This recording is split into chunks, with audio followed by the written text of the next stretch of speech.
Okay, now we're live. All right. Whew. Okay, so good morning. Is everybody getting your wrap-up emails? Is everybody getting the wrap-up emails with all the links and everything in them? Yeah, okay. All right, so over the weekend you had 2 chapters. Chapters 2 and 3, they were a lot longer than chapter 1. I know it's a little bit on the boring side. I get it. But does anybody have any questions on what you read? Any questions on chapters 2 or 3? No? Did you grade your tests? All right, when I call your name, if you can tell me either how many you missed or what your score was. And if you didn't get to it, just say pass.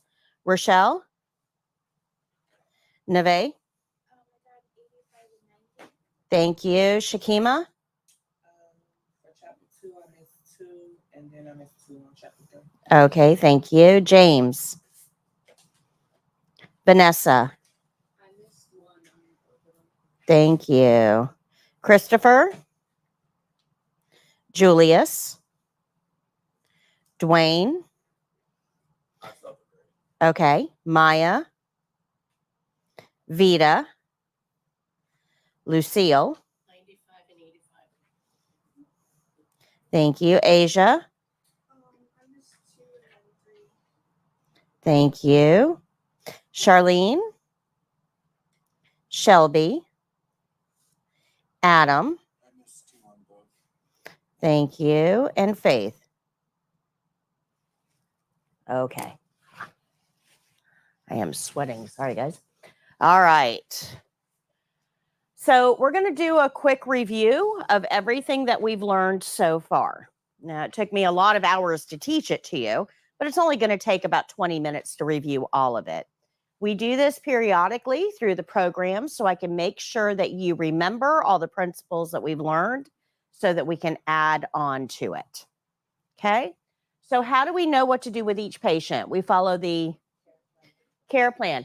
But not just the care plan, it's the care plan, the whole care plan, and that means that we can't add to it. We can't change it in any way. While we're doing that, whatever's on the care plan, the other half of our job is to observe. And who do we want to report those observations to? The nurse. Now, this is anything, no matter how minor you think it might be. Okay, anything that you notice needs to be reported, because the problem is that you just don't know enough to know what's important. Okay, probably most of the time the nurse is going to go, okay, thanks, I'm good. That's fine. It's okay. But that doesn't erase your obligation to report it. And I'll give you an example of this. I've got 2 patients.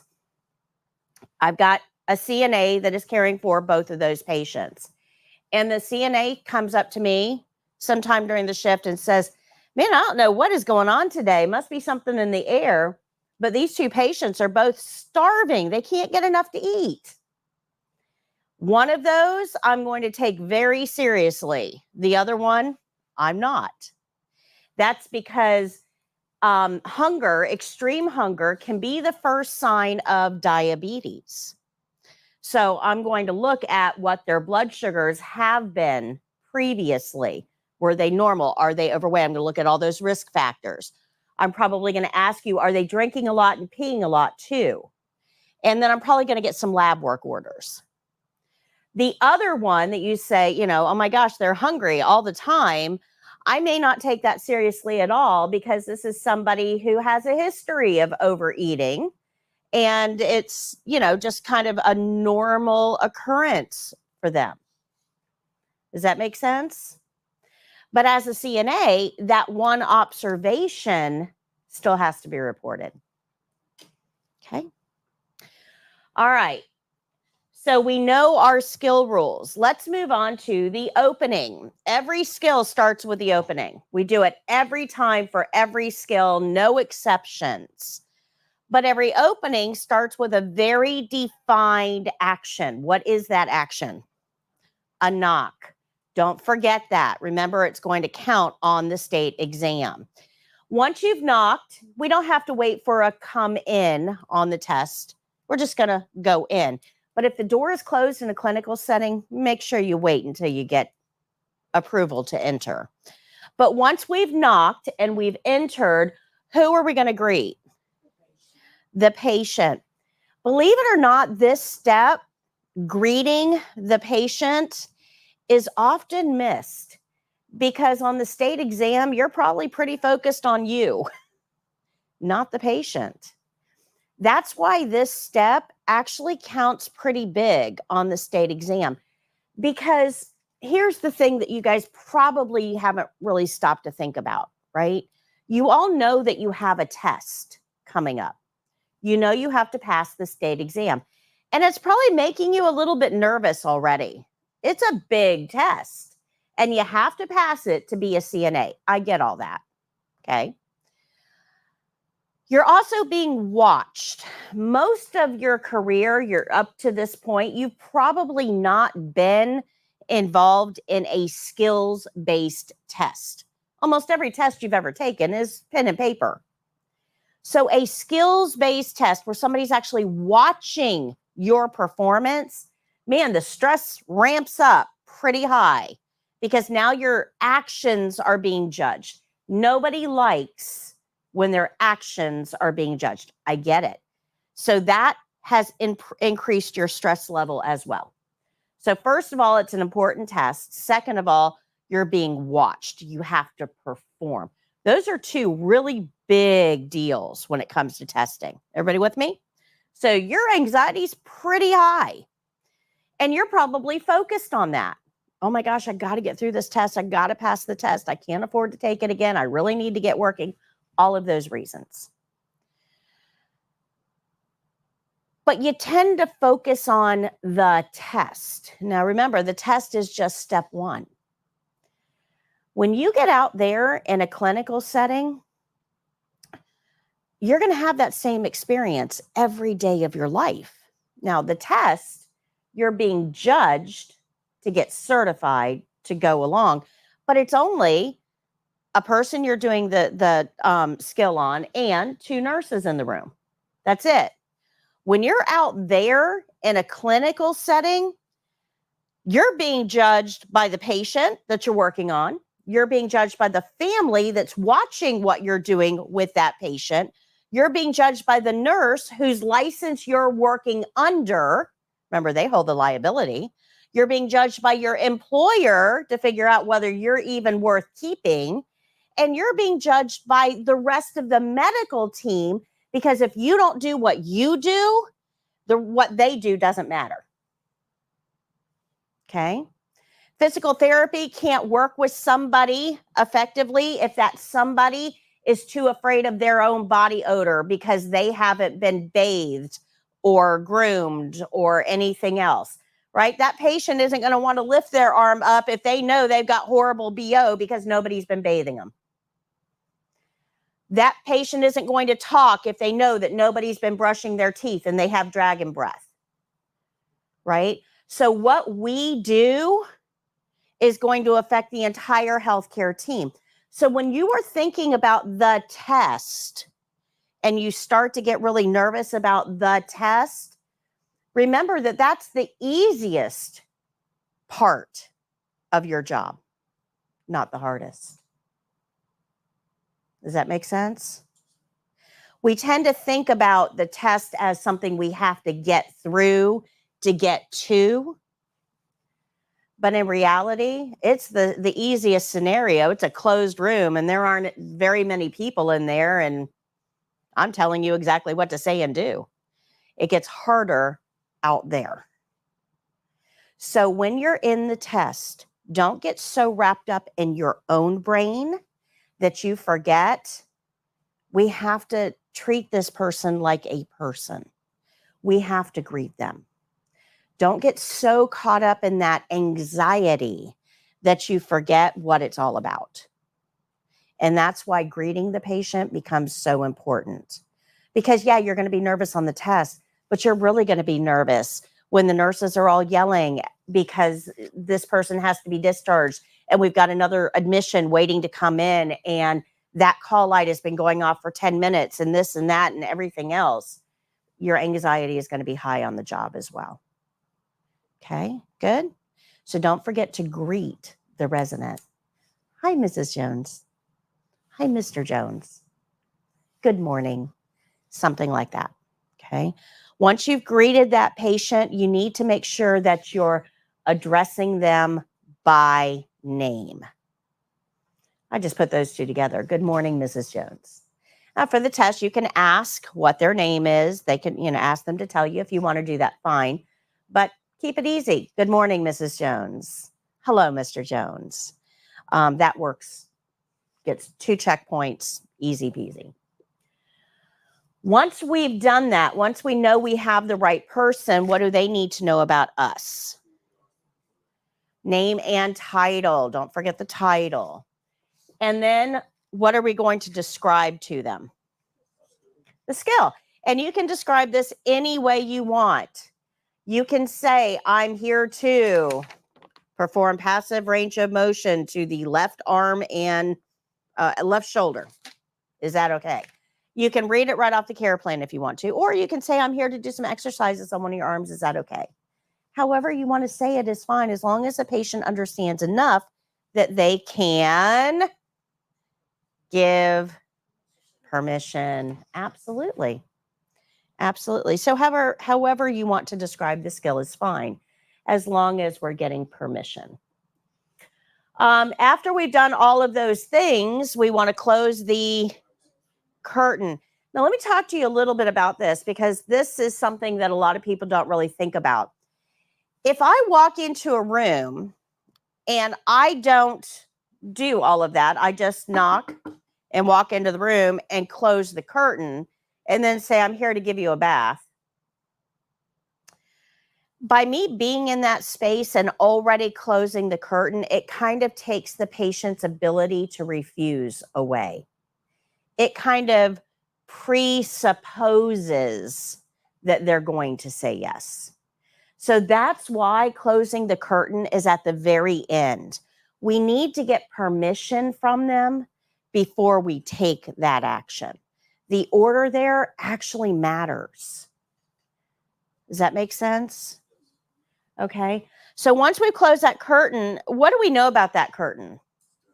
It's dirty. So what's our next action? Washing our hands. So yeah, we're going to go to the sink and wash off those cooties. And then once we have clean hands, we can go get our clean supplies. So one of the supplies, the most important action here is to not touch patient until your hands are clean. Right.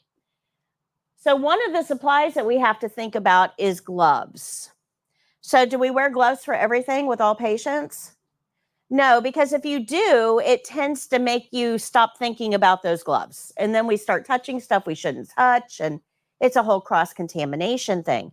So when gloves are appropriate, we're going to wear them. So how do we know when it's appropriate? If we're going to touch what?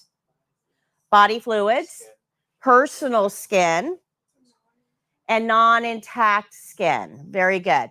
So if we're going to touch body fluids, personal skin, normally covered by a bathing suit, and non-intact skin, so wounds, rashes, sores, incisions, then we would need some gloves.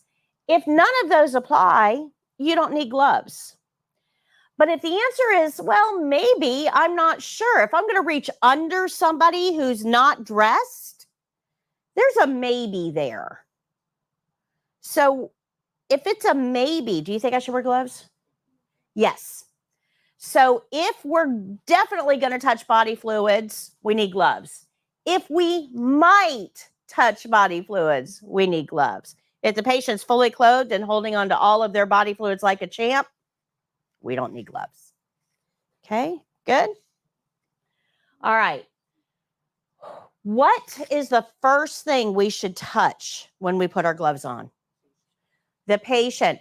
Don't start touching a whole bunch of stuff and then use those gloves in the patient's mouth. because that's going to contaminate the gloves. So our rule here is the first thing those gloves should touch is the patient. And then once you've touched the patient and your gloves are soiled, you've got to pay attention to the other things in the environment that you touch so you don't cross-contaminate. And then if we did wear gloves, we need to know how to remove them properly. So how do we remove gloves properly? Okay, so pinch and pull off, and then under and pull off. Good? All right, great job. Now, we also learned if we're going to need supplies that we need a place to put those supplies. So we're going to use a barrier. A barrier provides what kind of an area for us? A clean area for our clean supplies. But if we're going to use a barrier, do we get it at the same time that we get the rest of our supplies? No. When do we get our barrier? First. Very good. So what kind of hands do we need to get those supplies? Clean hands. Yeah. And what can't those supplies touch? Your uniform. And then, of course, we just talked about getting barrier first before you get your supplies. Good job. So sometimes we need an extra layer of privacy. When would we know when we're supposed to use a privacy blanket? Anytime the patient is undressed or uncovered. Yeah, and that's particularly because of this, right? What two actions does a privacy blanket promote? It promotes, okay, keeps them warm and comfortable. Yeah, it protects their privacy. Yep. So it keeps them warm and protects their privacy. And we're going to use it anytime the patient's uncovered or undressed. When we put a privacy blanket on, we're going to put it on over the sheet and pull the sheet down underneath. And that way, when we do that, the patient is always covered.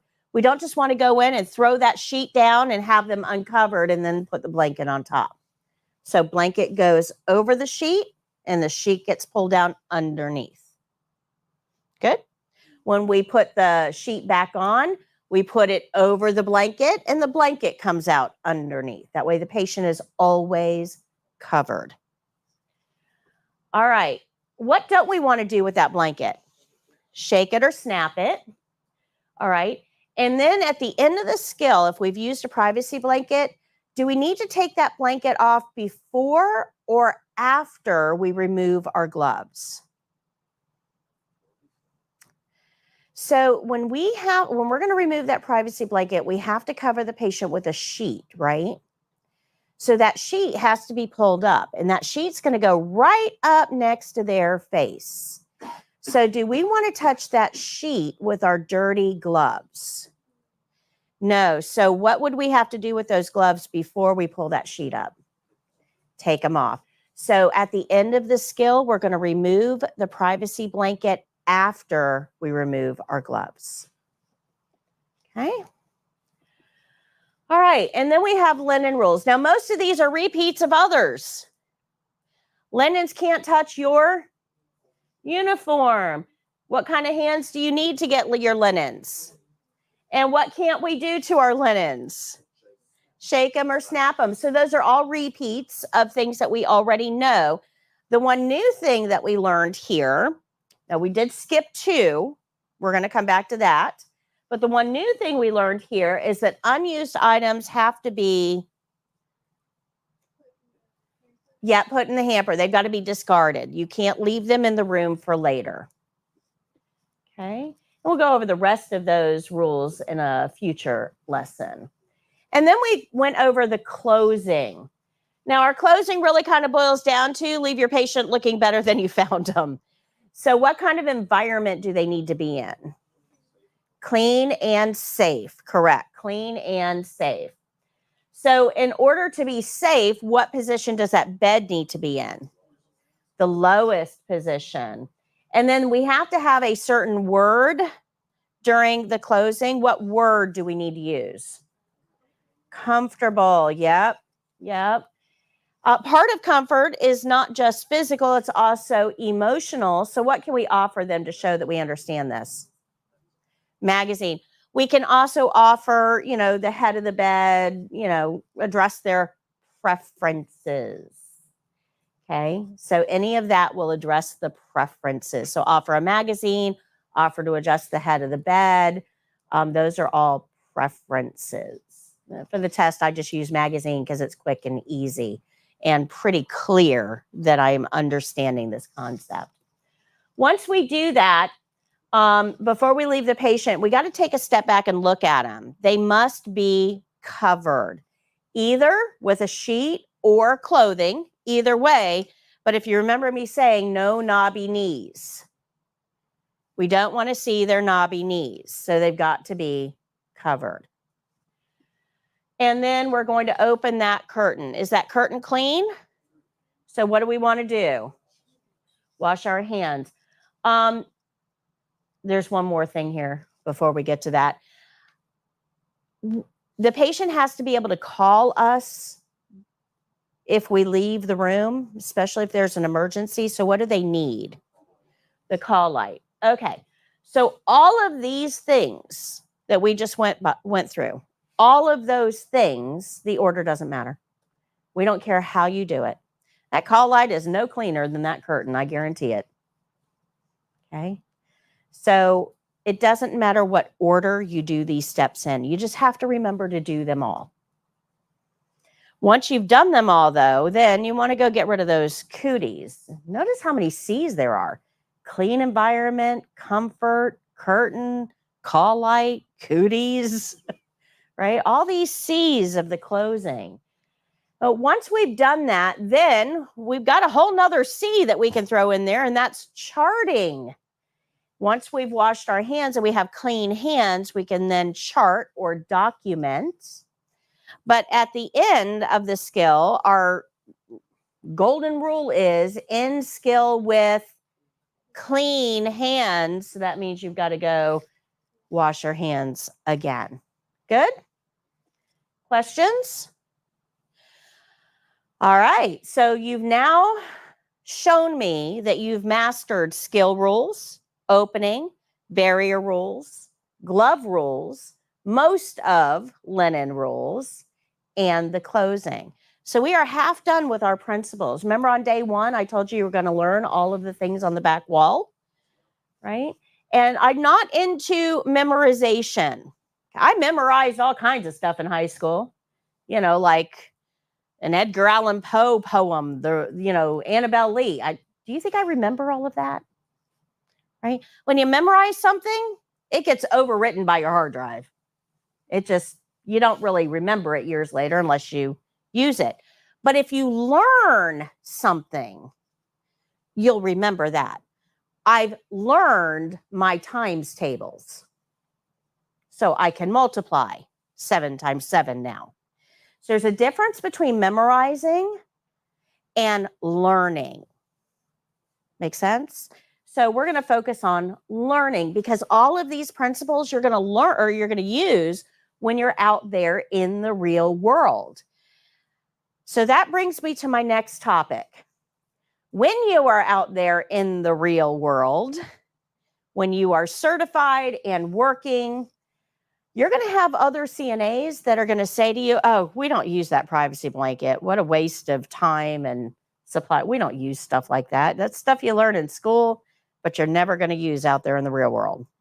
You're going to hear that. So let me ask you a question. I want you to put your very favorite family member in your head. Your very favorite family member. And now I want you to put them in the bed.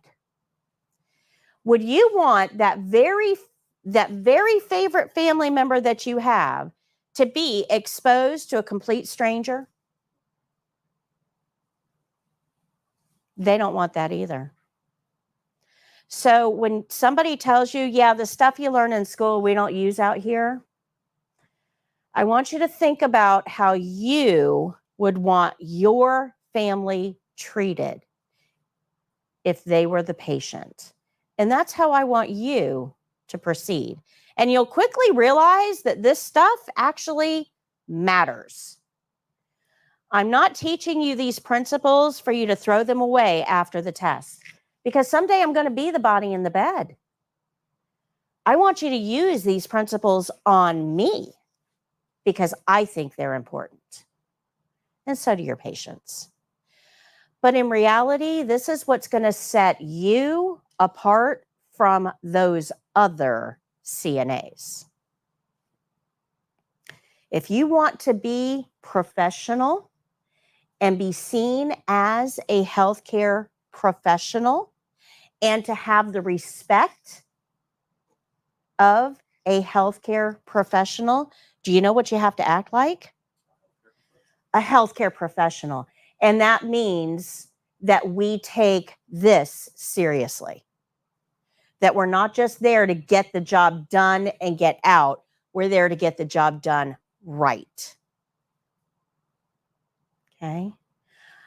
I can find a shade tree mechanic on Craigslist and take my car to him and have him change the oil. But, you know, after a 12-pack, do you think he's going to change the oil well? You probably forget to put that drain plug back in. I get halfway down the road, have no oil in my car, and it's going to seize up on me, right?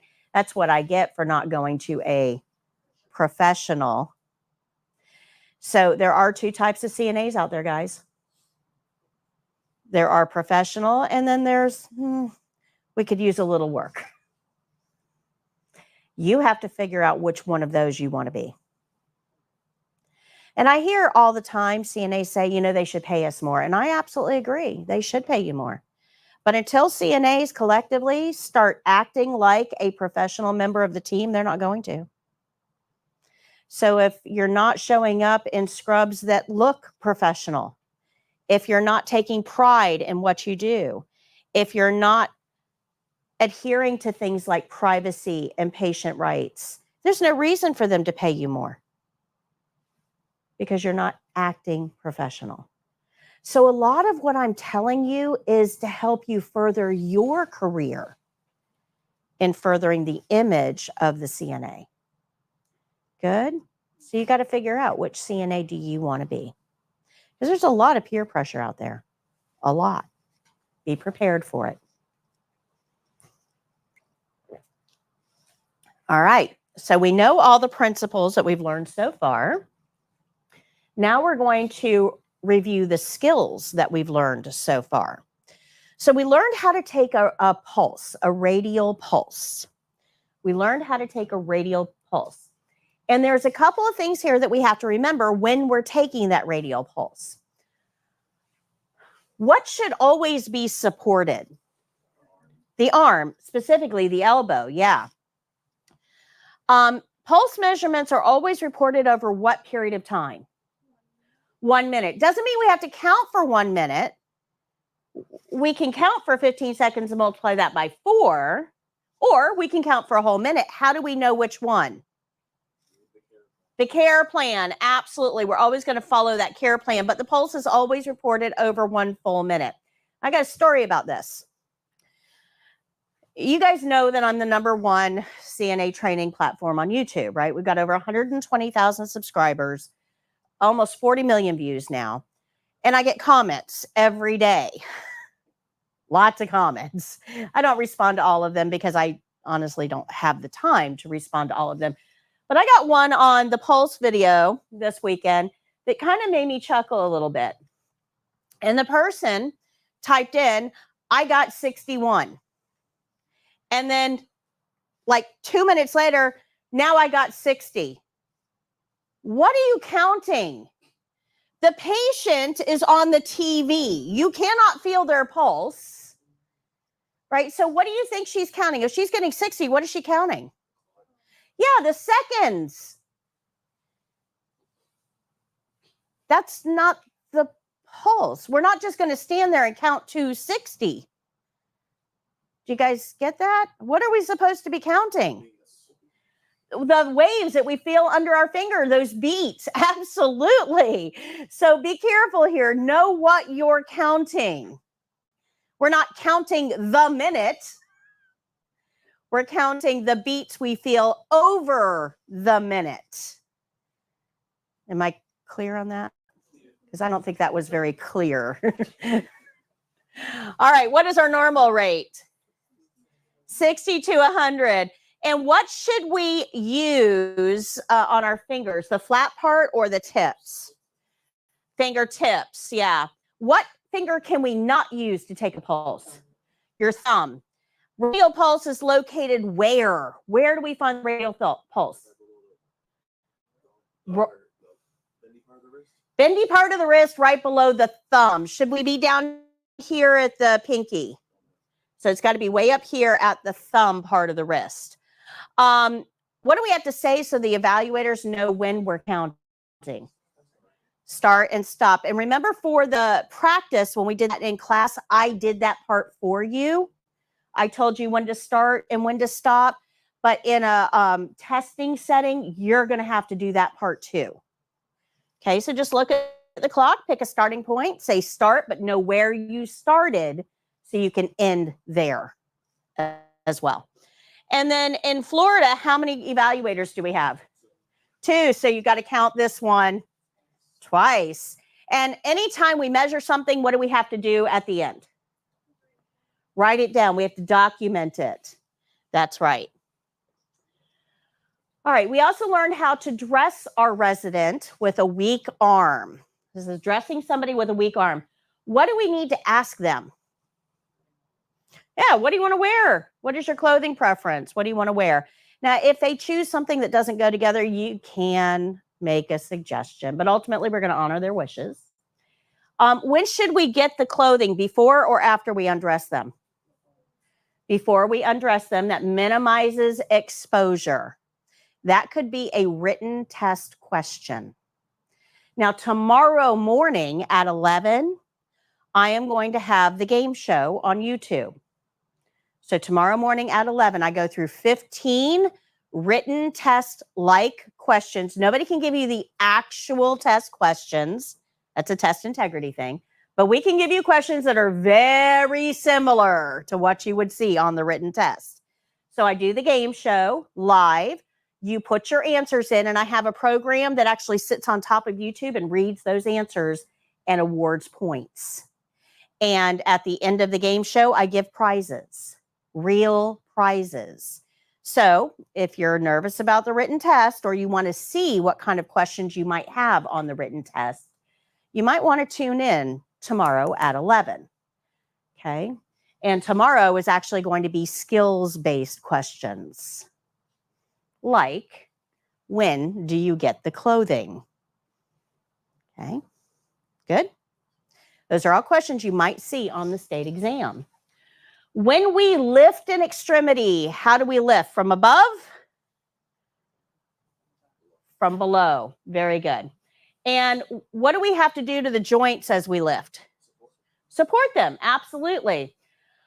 When we're dressing somebody that has a weak arm, we use USA first. What does USA stand for? It's on the screen. Undress strong arm first, and then we're going to dress the weak arm first. That way, that weaker arm doesn't have to do any work. Things just slide off and slide back on. You want to make sure that you pay attention to those fingers, though, that you're not bending any of them backwards. Don't overextend or force movement. And I want to show you something. Why this right here is on the test. Let me show you. I'm going to turn the camera around here to, hopefully I can see it. Okay. So can I have you move right here for me? All right. Okay. So this is a former testing mannequin. She has been retired. And the reason that she was retired is because we were a testing center for many years. Okay. And as the mannequin in the testing center, she kind of got beat up a little bit. But there was one specific thing that happened to her that actually caused her retirement. She had to go on disability after this. So what you need to know is she is plastic, but she moves kind of like a human. Inside of her, instead of bones and muscles and ligaments, there are steel cables that hold her together. and that make her kind of approximate a real person. So if you look at this, this is pretty similar to the way you would lay, your feet kind of move. If I lift her up, her foot stays where it's supposed to, right? There's a steel cable that connects all of this, kind of like your bones. But during testing, one student somewhere along the way did this.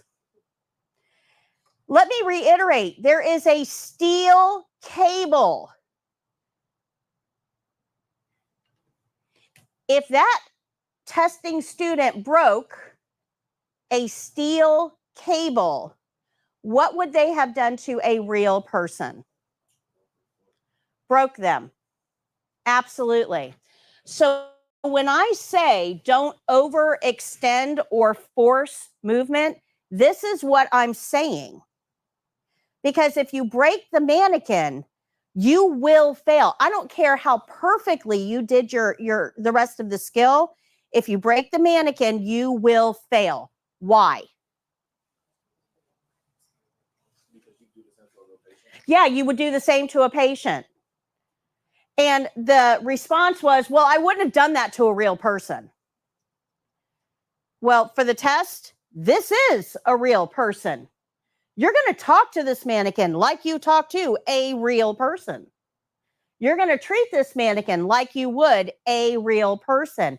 If I've got to sit the mannequin up, I'm going to provide support behind the upper back to help them sit up like I would a real person. I'm not going to do this. Okay? So I just want to be very clear there.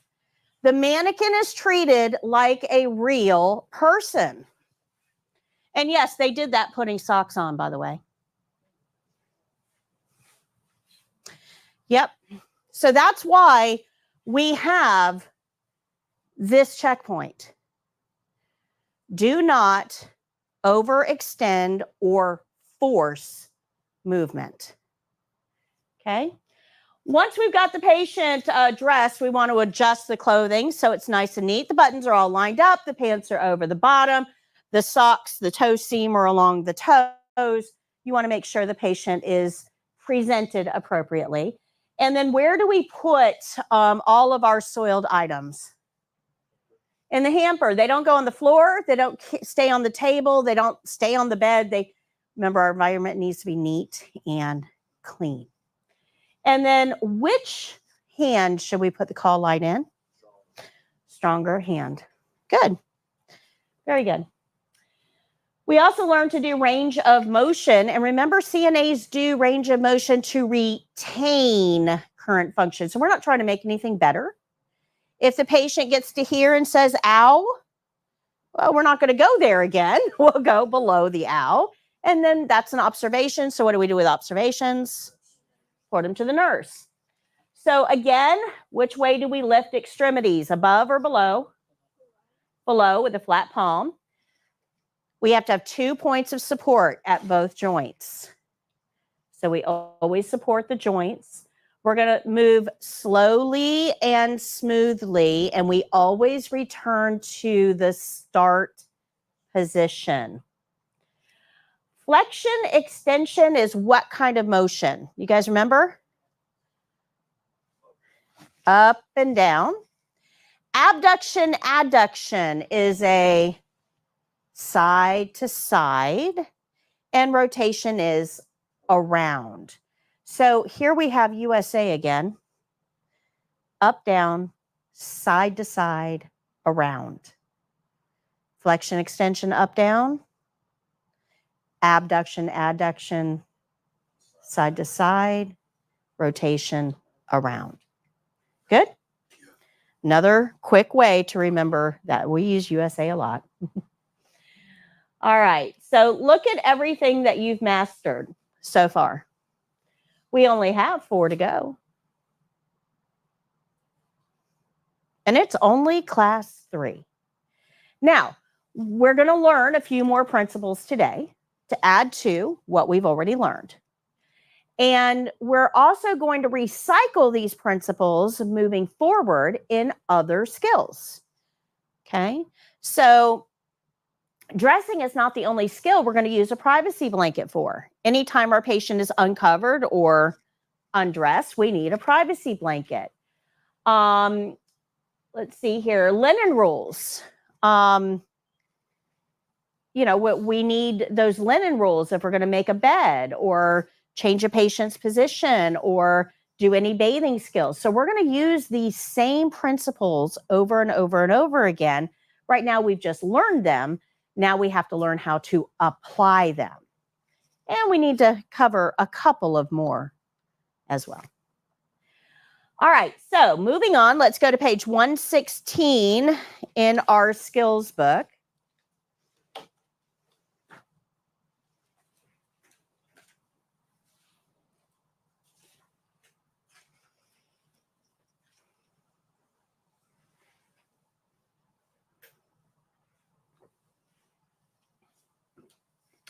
All right, page 116 in our skills book gives us the short version of hand and nail care. Remember, this is kind of the preview or summary of short version. So if you look down the side here, you can see all of the principles, and you can see the ones that are visible are the ones that apply to this particular skill. I've got them all spelled out for you here. So if you can't remember what the skill rule is, there are the steps. If you can't remember how to do the opening, there are the steps. Okay. We have some skill-specific things that we need to learn.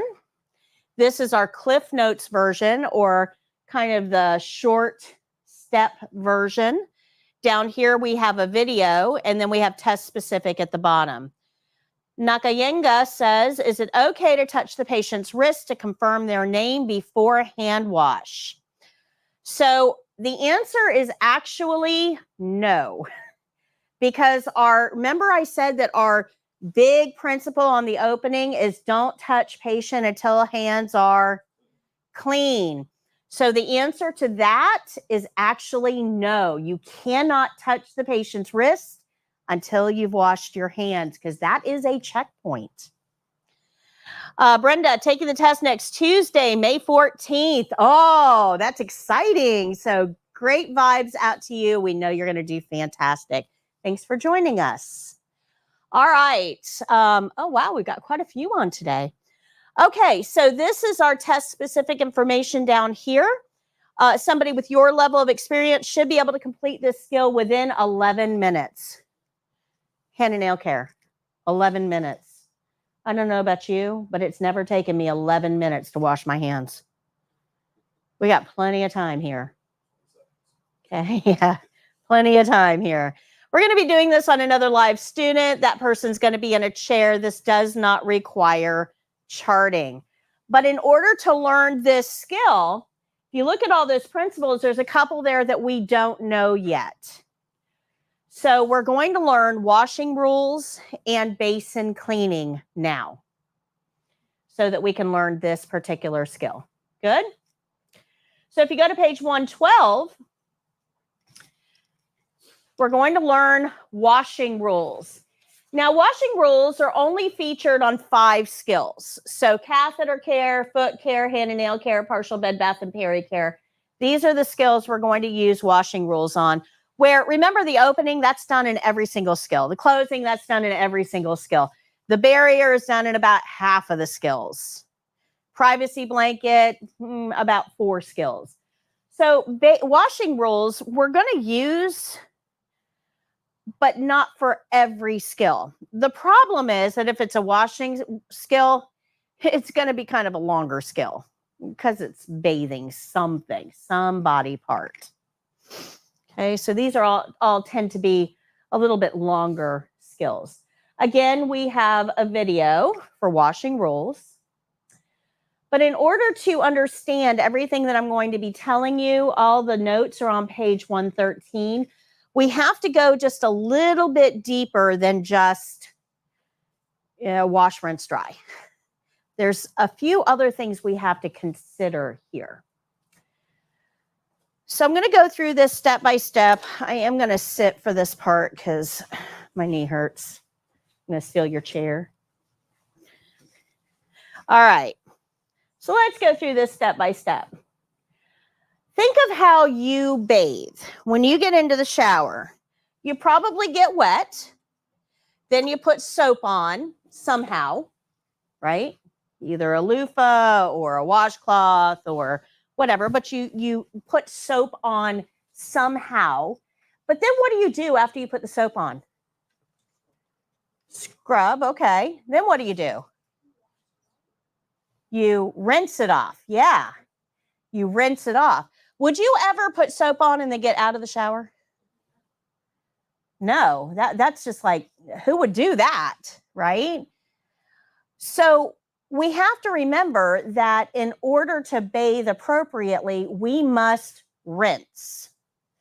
Soap on and then soap off. Good? Well, if you put soap in your basin, if you put soap in that water in the basin, how are you going to rinse? Does that make sense? So that's kind of something that a lot of people don't really stop and think about. We would never do that to ourselves. You'd always rinse before you get out of the shower. It wouldn't even dawn on you not to because it's habit. But when we do this on other people, we tend to forget how important that step might be. So our cardinal rule here is that basins are no soap zones. We don't add water to the basin because whatever you wash, you must rinse. Yeah, and whatever you rinse, you're going to dry. Okay, since we have to rinse the soap off of the skin, we don't add soap to the basin. Now, what some people will think about doing is go get another basin. Right? You put soap in the water, and then you get another basin to rinse. So let's talk about that for a second. Okay. First of all, it's twice as many things to clean. Do you really want to add more to your workload? Probably not. You've got enough to do. Actually, you got way more than you can ever do to do. So if we don't want to increase our workload, we have to be aware of that. But here's the real problem. How many guys have ever been a patient at a hospital? Yeah, you probably got a bill when you were done. Those bills can get pretty hefty. And that bill is made up of everything that was used on you while you were there. Now, the problem is that you don't get to choose any of that. Nobody's going to come up to you and say, hey, do you mind if I get another basin and add it to your bill? So this is the equivalent of, let me give you a scenario that you can kind of wrap your head around, right? Everybody's kind of struggling financially a little bit right now. We're watching our pennies. So if you go into a restaurant and they seat you at a table, you expect to have a menu. And you're going to choose off of that menu the things that you want to eat, but you're also going to look at how much that costs to make sure you have enough to cover the bill, right? This is an informed purchasing decision. But when you go into a hospital, they put you in a bed, there's no menu. If you go into that restaurant and they say, oh no, we don't do menus here. We just serve you what we want to give you. And we're going to charge you whatever we want to charge you. And if you can't pay at the end, we're going to send you to collections. So who holds all the cards there? Yeah, the restaurant in this situation, right? The restaurant holds all the cards. Would you go back there knowing that it could possibly put you in financial ruin? So that's exactly what happens in a hospital. When you go into a hospital, you do not get to choose the tasks that they do on you. You don't get to choose the supplies that they use. You aren't informed of how much those supplies cost. And at the end, you get a bill. And if you cannot pay that bill, they will send you to collections. That's not necessarily fair, is it? We need to be aware of this. So even if you have insurance and insurance is taking on a significant portion of this, even if we have insurance, that insurance usually comes with a copay or a deductible. I hope that's not me. Okay. It comes with a copay or a deductible, which means the patient is still responsible for a portion of that bill. So as CNAs, remember, we do all the patient care stuff, the bathing, the dressing, the grooming, all the ADLs, toileting, feeding. We are going to be responsible for selecting a lot of these supplies. So if we're just going into the supply closet and grabbing everything that we want, all of those things are going to end up on the patient's bill because we have to scan them when we check them out. They're going to end up on the patient's bill. So we've got to be aware of how this works because you are going to contribute to the total bill for this patient. So if we use 2 basins when we don't need 2 basins, that's about a $38 charge that patient doesn't need. Does that make sense? Interesting fact, one of the fastest growing segments of nursing, I love this. I want to do this when I grow up. There is a small percentage of nurses that will actually look at your hospital bill. So when you got out of the hospital, the bill is $38,000. You don't have $38,000. You can contract with one of these nurses and they can go through and they will write out everything that was unnecessary, that did not need to be charged to you during that hospital stay. And if they can go to the hospital and negotiate on your behalf and get your bill reduced, they get a percentage of whatever they saved you. I want to do that when I grow up. So ultimately, though, those supplies were still used, weren't they? That means it cost your facility money. What do you think is going to happen to your raise? Yeah. So you see how all of this kind of goes together? Okay. All right. So we don't add soap to the water in the basin. Don't get a second basin. There's no need for one. Just keep your water clean. Instead, we'll add soap to the washcloth. How innovative. Okay. When we get water, we have to go through our whole process, right? So first we read the care plan. Then we do our opening. Hi, Miss Jones. My name is Patty. I'm your CNA today. How are you? I'm here to do hand and nail care. Is that okay? Close curtain. Go wash my hands. Now that I have clean hands, I'm going to get a barrier to put on the table and go get the rest of my supplies and put them on the table. Now I'm ready to get water. So I've washed my hands and all I've touched are clean supplies. So can I touch that faucet with these hands? No, because my hands are still clean and the faucet is right. So in order to turn that water on, I'm going to use a paper towel. The paper towel is a barrier, something between my clean hand and that dirty faucet. So I'll get a paper towel and turn the water on. Make sense? Remember, your hands are clean and the faucet is dirty. So to keep your hands clean, we'll use a barrier just like that. Now we're going to check the water, and we're going to check the water with the inside of our wrist. This is the area with the most nerve endings and the thinnest skin. So this is pretty close to what your patient is going to feel. Okay, so we're going to use the inside of our wrist. The water should feel warm, not hot, not cold, just warm. Okay. But we're not the only ones that need to check the water. The patient does too. Now, everybody has different preferences. We're not all alike. So me, I like my showers scalding hot. The hotter, the better. I want it to take skin off, right? I like hot. Now, my husband cannot stand hot. He likes his on the cool side. Refreshing, he calls it. I call it cold, right? But we have different preferences. You guys all have different preferences. Does that make sense?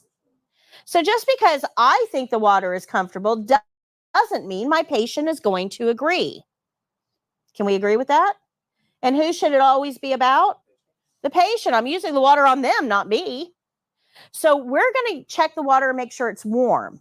But we're also going to ask the patient to check the water to see if it's comfortable for them. But there's a whole nother reason. We can all get behind that. That makes sense, right? That's easy. But there's a whole nother reason for this. It's way more clinical that we're going to get into now. And it's something that I need you guys to understand because it's important. It's going to affect how you see patients from here on out. Okay, so a little lecture here. Everybody ready? Awake? All right. As we age, our skin changes. Have you ever seen a really old person's skin? Right? If you look at their hand, you can actually see their veins right underneath the skin. I mean, it looks literally like tissue paper over straws, right? It's very visible. Like you can kind of see my veins. You probably can't see yours because you guys are all younger. I'm getting a little older, so mine are starting to, I'll be able to use me soon, starting to protrude a little bit. But what that shows us is over time, our skin changes. When we're young, we have very thick layers. You've got a thick layer of skin, a thick layer of fat, and a thick layer of muscle. Everything is clipping along just like it's supposed to be. When you get into middle age, each of those layers start to thin, and that's where I'm at. You can start to see a little bit. But as we get into older adults, all of those layers become dangerously thin. So what does that mean to us? Why do we care? Well, we have to look at what one of these layers does to understand this. And we're going to focus on the fat layer. Now, that layer of fat right underneath your skin, all along your body, does very important things. First of all, it cushions. So if you hit your hand against something, that layer of fat is kind of like a shock absorber. It cushions, so you don't end up with bruising and other problems. What does that tell you? If we lose that layer of fat, what does that tell you about older adults if they bang into something? They're going to bruise very easily. They're going to get injured much easier because that layer of fat cushions. Starting to see that? Okay. But it also does a couple of other things. So your body temperature is 98.6 degrees. That's what your body runs. It's actually a range like 97.6 and 99.6 we consider normal. 98.6 is kind of right in the middle. But let's make this simple. I like simple numbers. Let's just use 98. Okay, simple numbers. 98. If you walked outside, and we're probably going to get close to it today, if you walked outside and it was 98 degrees out there, how would you describe that weather? Hot.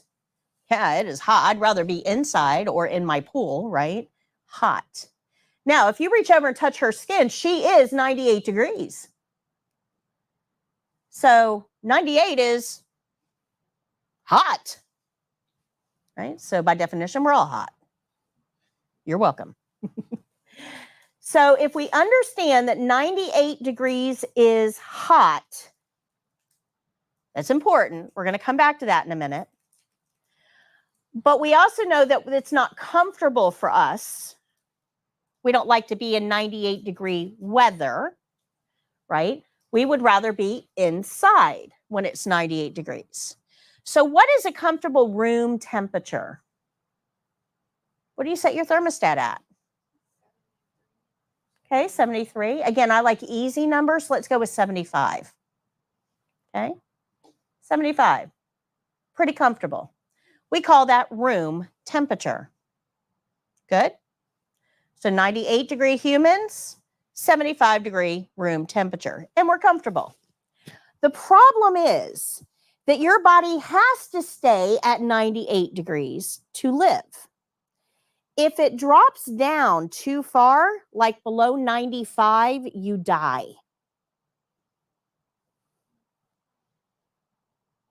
It's a very small margin. Think about on the other end, when your temperature is 102, what do we call that? A fever, and we feel like crap, don't we? Okay, so we have a very small temperature range that we can live at comfortably. Anything below 95, anything above usually 101, and we get into trouble. Good? Very small temperature range. That's important. Because what we need to understand is room temperature always wins. Room temperature always wins. So our room temperature is 75 degrees. We have to keep our body at 98 or we die. And room temperature always wins. Let me prove it to you. If you bake a pie, put it in the oven, bake it at 350, 40 minutes, however long it takes. You take it out of the oven. How would you describe that pie? Hot. Put it on the stove. It is hot. You tell children, don't touch that. It's hot. But you leave that pie there for, I don't know, an hour. Does it stay hot? What does it do? Cools to room temperature. That's right. If you leave that pie alone, it will always cool down to room temperature. It'll never go below room temperature, but it'll cool to room temperature. So pie goes well with ice cream, doesn't it? So we're going to take the ice cream out of the freezer where it's about 30 degrees, or I'm sorry, about 0 degrees. So you take that ice cream out of the freezer and it is cold. Warm pie, cold ice cream. I'm hungry now. It's cold. But you put that ice cream out on the counter. What does it do? Warms up. And what does it warm up to? Room temperature. Room temperature always wins. But I just told you that we have to stay at 98 degrees or we die. And room temperature always wins. Those two things do not go together, do they? Room temperature always wins, and we have to stay at 98 degrees. That means that we have to have a way of producing heat. Inside us, and we have to have a way of keeping that heat inside us so our body doesn't have to work so hard to produce it. You guys see that? So that's why you eat. When you eat, you burn calories. Burning creates heat. You guys see that? Probably never knew why we call it burning calories. It's to create heat because room temperature is trying to cool us down to room temperature. So when you eat, you burn calories to produce heat. And that happens in your abdomen area. It's kind of our furnace area, but we generate heat off of that. Now, you have that layer of fat to help hold that body heat in. So you don't have to work so hard to constantly create heat. If you don't have that, it's kind of like a wetsuit. If you don't have that layer of fat, the heat that you create is going to radiate away. And that means your body's going to have to work harder to create more heat so that we don't drop in temperature. Good? Make sense? So that layer of fat becomes very, very important in maintaining our body temperature. It keeps your body heat in and keeps outside temperatures out.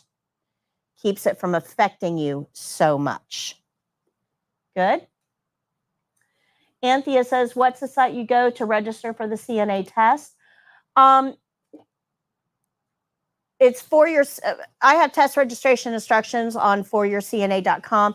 Caitlin, can you put the link in the chat for them to go to the website? I have all the links for the state exam on the website. We're going to get into that on Wednesday. We go over the state test.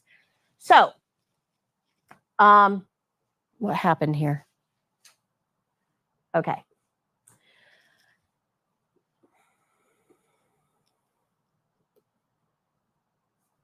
Where is my, I'm missing some slides. Okay, I'm going to have to do this verbally. I'm missing some slides here. Okay, so if we have a wetsuit, a layer of fat that keeps our body heat in, keeps outside temperatures out, that helps your body work more efficiently. Okay, but I just told you that as we age, those layers get thinner. And eventually they actually go away. That layer of fat goes away in the extremities on older individuals. So if we don't have a mechanism of keeping our internal temperature in and keeping external temperatures out, that means our older patients are going to respond to the environment way different than we do. Have you ever walked into grandma's house and you're like, oh my gosh, grandma, it is so hot in here. Let's turn the air down. And she's like, no, leave the air alone. I'm comfortable. I'm good. Have you ever heard older people say, I can't live up north anymore. I just can't tolerate the cold. This is why, guys, because older individuals need a warmer environment so they don't have to fight room temperature. They also don't like temperature extremes because it makes their body work harder. They don't have that insulation to keep those temperatures from affecting them. This is why everybody retires to Florida.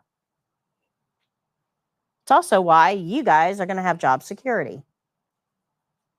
But we have to understand this, because if we think about this just a little bit, all right,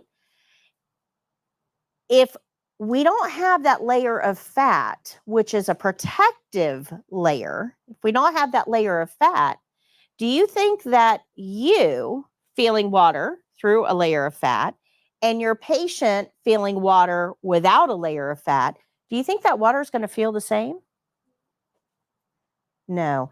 And this is why we have to ask our patients, would you like to check the water temperature?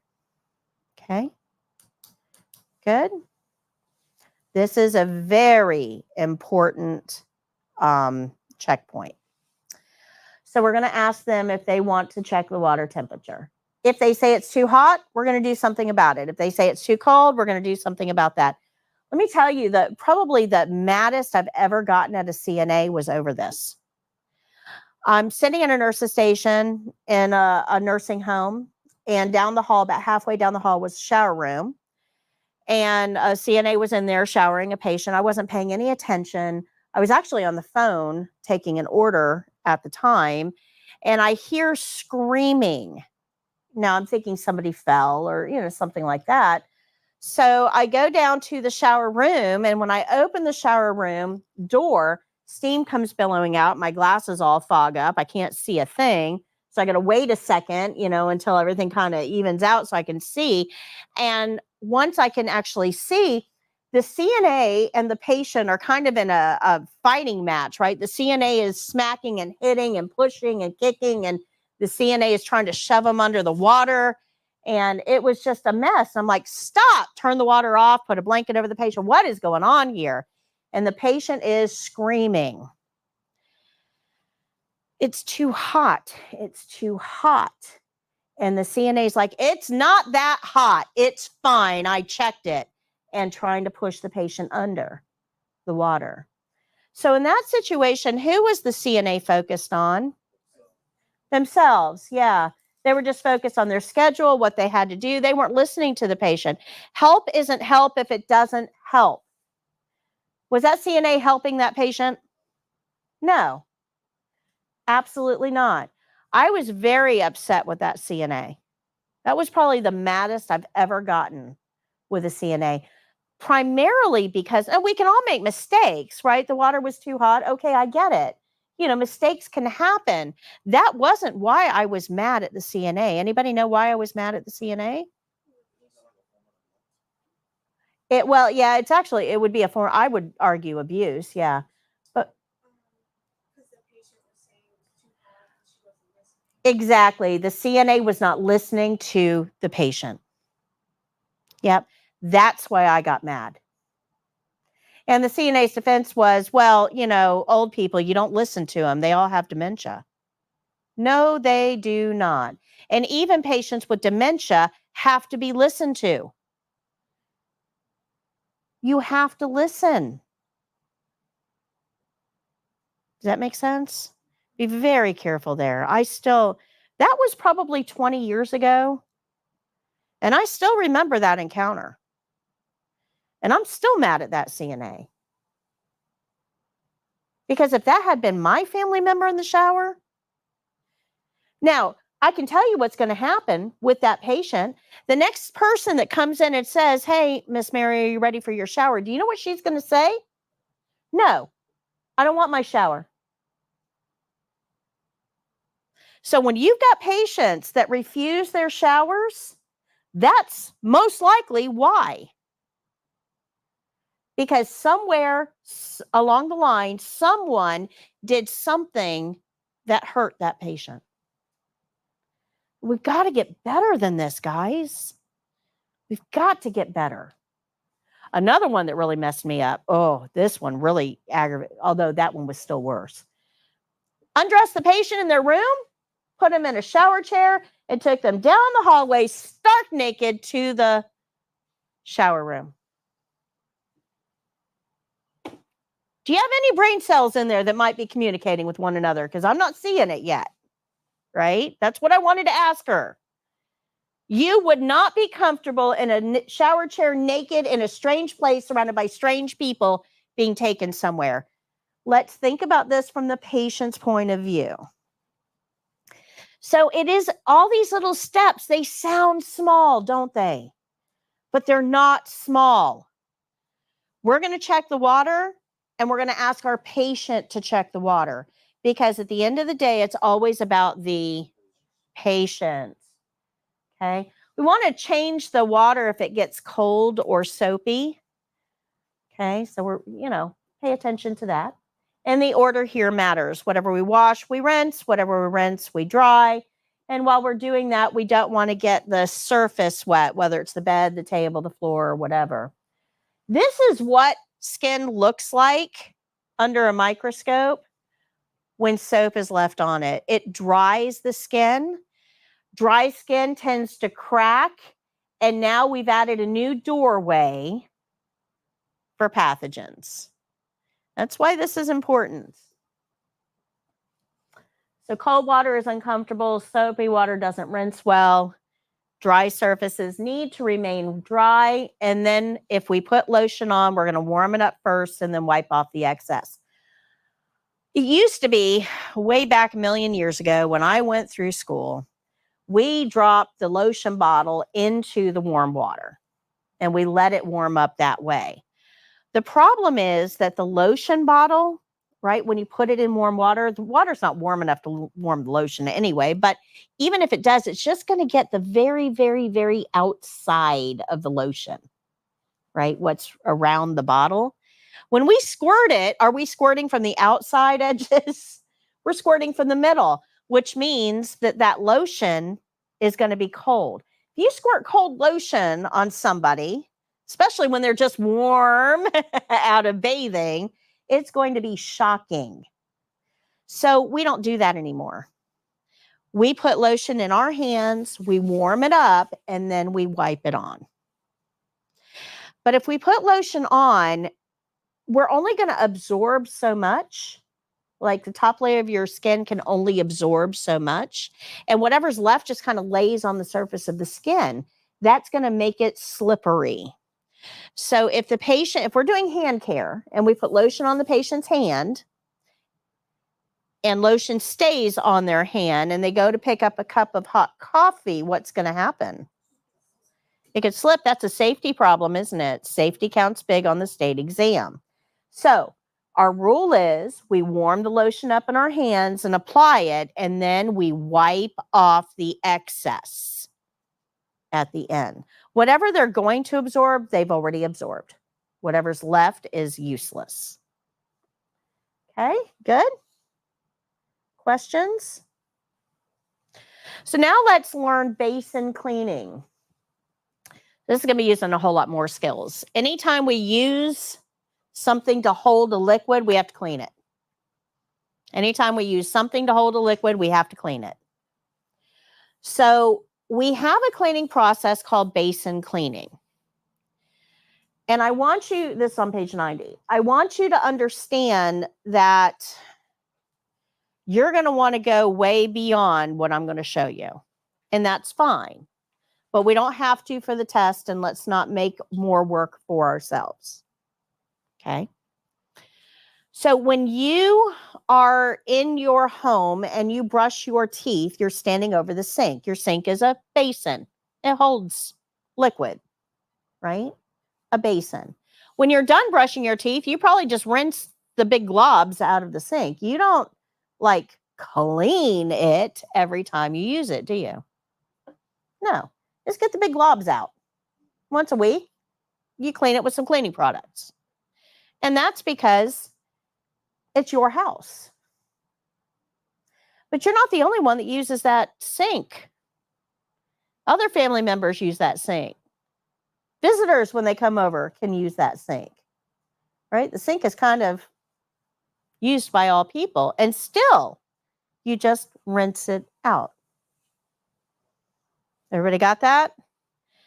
In a clinical setting, when we use basins, they're not used by other people. They're only used by our one person that we're working with. So wash basin is only used by this person. That's it. An emesis basin only used by this person. A graduate container only used by this person. A bedpan definitely only used by this person.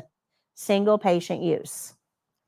So if at home, we simply rinse out our basins when they're used by everybody.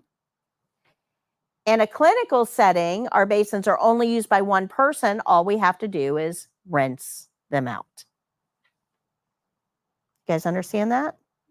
Now, there are some times and some situations where we will need to go an extra step and disinfect that basin. So I'm going to show you a process that covers both. Just rinsing it out and disinfecting it when it's indicated. So one process covers both. Good. We would just slide in the step of disinfecting when it's appropriate. So let's get into that. Now, this is all the information is on page 91 of this. And you're going to see this basin cleaning over and over and over and over and over again, because as we can see, it's in a lot of different skills. But basin cleaning essentially can be boiled down to this. We're going to empty the basin where it would normally go. If you brush your teeth over the sink and we have saliva in a basin, the saliva goes in the sink. When you toilet, where do you toilet? On the toilet. So if we're working with body fluids from toileting, those go in the toilet. So we're going to put it where it normally goes. Bathing water generally goes in the sink. It's just bathing water. If you want to put it in the toilet, that's fine, but nobody really cares. Just don't put toileting stuff in the sink. We do care about that. Good. All right. So once we've dumped our basin where it normally goes, we're going to rinse it out. And when we rinse it, we're going to dump that rinse water wherever we put the stuff. So if you deposited the stuff in the toilet, your rinse water goes in the toilet.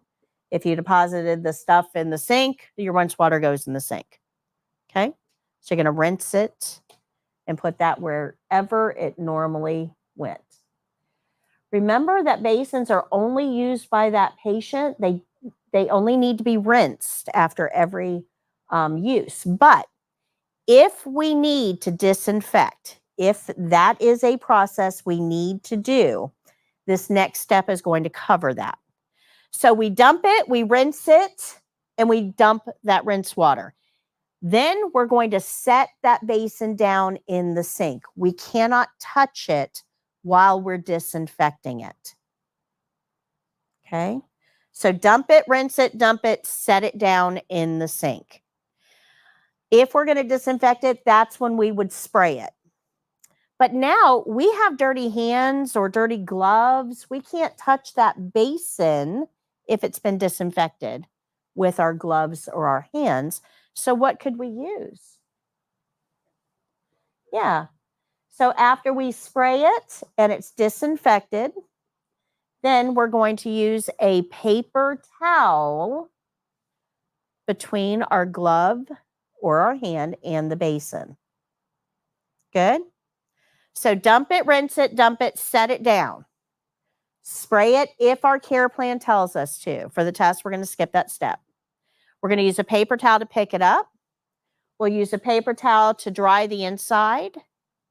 We'll use a paper towel to dry the outside. And now we got to put that basin away. Now, those drawers where the basins live, we're going to have to get into those drawers at the beginning of a skill to get our stuff out. So do we want to make those drawers soiled by touching them with our dirty hands or gloves? So what we're going to need is a barrier to hold our basin and another one to get our supplies and open the drawer. Okay. So to recap, we take our basin to the sink, dump it, rinse it, dump it, set it down.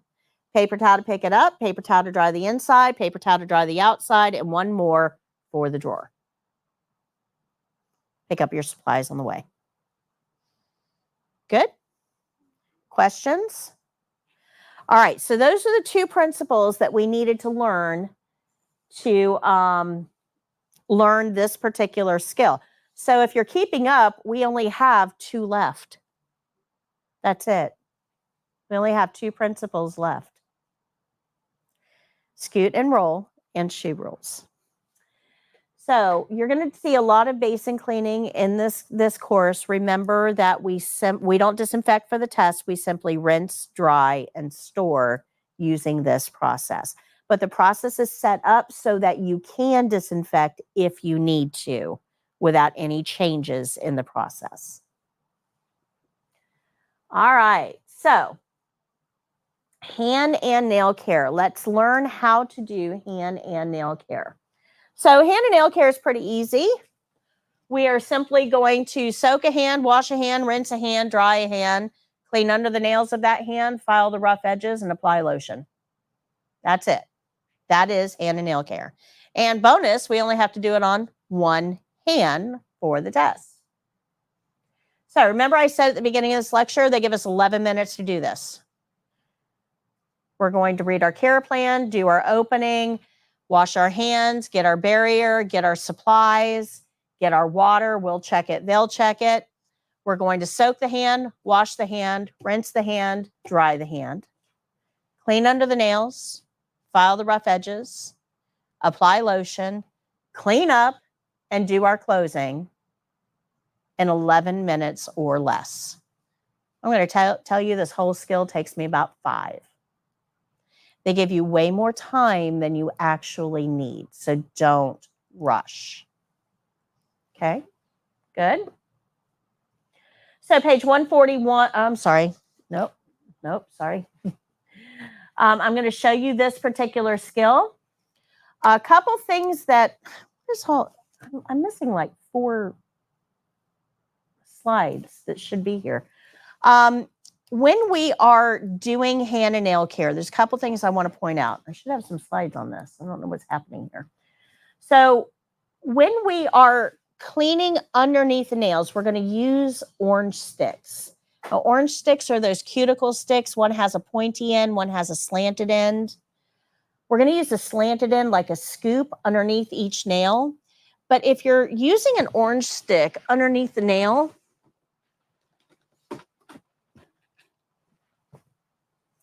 if you're using a slanted end underneath the nail, that means that I'm going to get dirt and debris and stuff on the orange stick.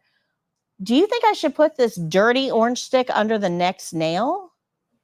So when I put this under the nail and circle it around, I want to wipe it off on my towel before I go to the next one. Wipe that one off, go to the next one. Wipe that one off, go to the next one. Wipe that one off, and last one. Good? They're disposable. We'll throw them away after. But we want to make sure that we're cleaning the orange stick in between nails. Now, emery boards, when we file the rough edges, that's a whole new thing. Because we're not going to use a nail file like you do. You probably take a nail file, go really fast along the surface of your nail to get it nice and smooth.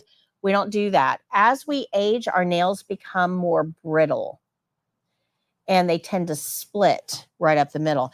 In fact, this is the first time I've had like fake nails in about 20 years.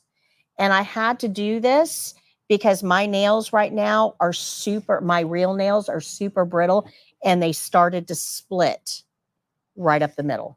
So I had to do something to protect them while I'm taking medication to try to strengthen them.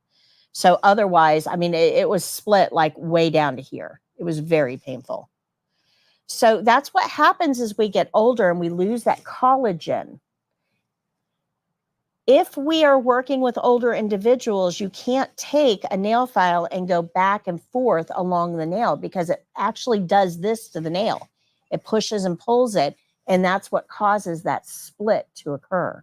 So when we're filing patients' nails, we always file in one direction toward the center and then across the top to push down any point that might be there. One direction toward the center. Good? We'll apply lotion last. You don't want to put lotion on first and then try to file because it's not going to be effective. We need that abrasiveness to file a nail down. Now, the whole reason for hand and nail care, guys, the whole reason you're doing this is to keep the nails in a manageable length because CNAs don't use nail clippers. Nail clippers are advanced pieces of medical machinery we're not allowed to touch. We don't use nail clippers because, again, the risk of hurting the patient, either clipping the skin by the nail or putting so much pressure on the nail that it splits, is too high. So if we do hand and nail care once a week, we keep those nails filed to a manageable length. We never have to clip them. Preventative versus fixative. Good? Questions? Questions? So lotion is last here. Anytime we use lotion, remember, we warm it up in our hands and then we wipe off the excess. Anything that we don't use, if we take linens that we don't use, what do we have to do at the end of the skill? Yep, get rid of them. Put them in dirty linen. Good? Questions? I'm going to show you the video for this, and then we're going to take our break.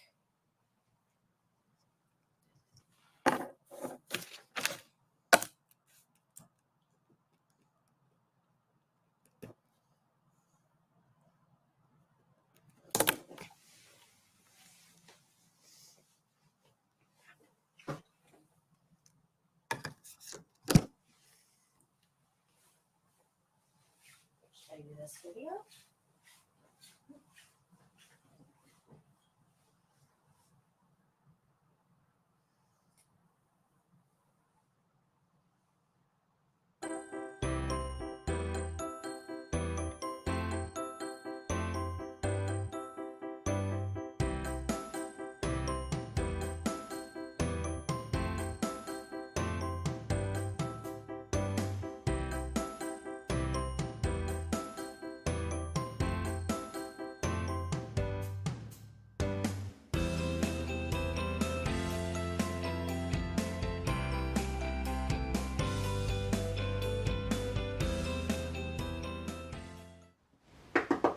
Hello?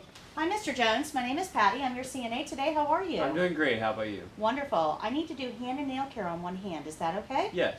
I'm going to close your curtain for privacy. Let me go wash my hands, and then I'll gather my supplies. Okay.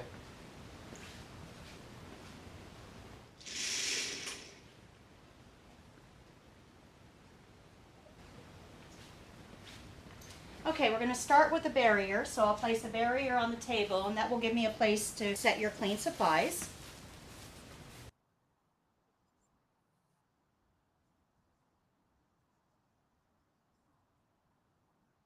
And then I'm going to gather a basin, soap, and lotion.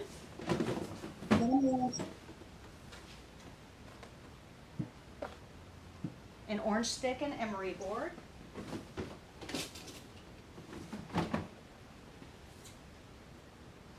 Two washcloths and a towel.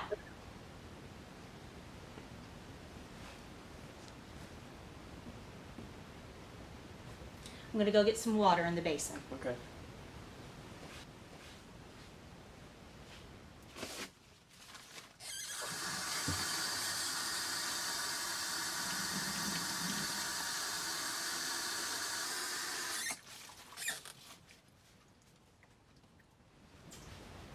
Okay, Mr. Jones, would you like to check the water temperature, make Yes, sure it's please. okay? It's Is great. it good? Yes. Okay, you can submerge your hand in there if you'd like, Okay. and I'll bring that tray a little bit closer to you. Thank you. Is that comfortable? Yeah. I'm going to place the washcloths in here, and we'll wet one of the washcloths and use it to get your hand wet. Now I'm going to place your hand over here on the towel.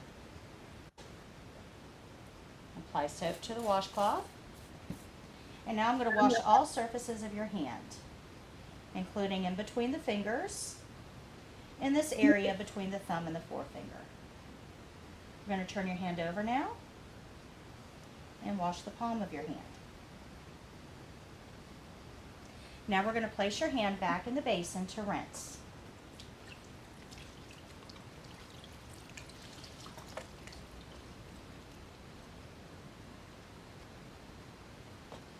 Okay, I'm going to bring your hand over here to dry.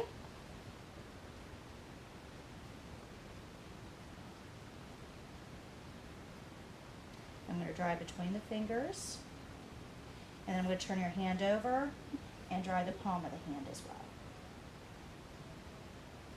Okay. Now we'll take the orange stick and I'm going to clean under each nail. Just cleaning the edge. Does that hurt? No. Very good. We'll wipe the orange stick on the towel in between each finger.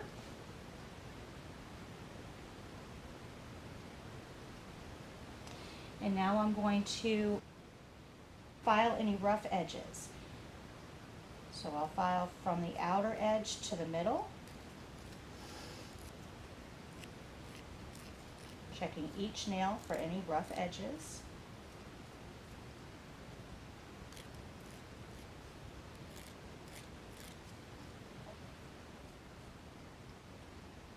And now we can apply lotion.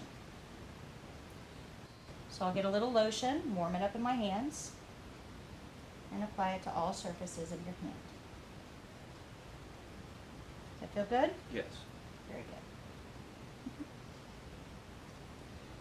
good. Okay. Now we'll wipe off the lotion.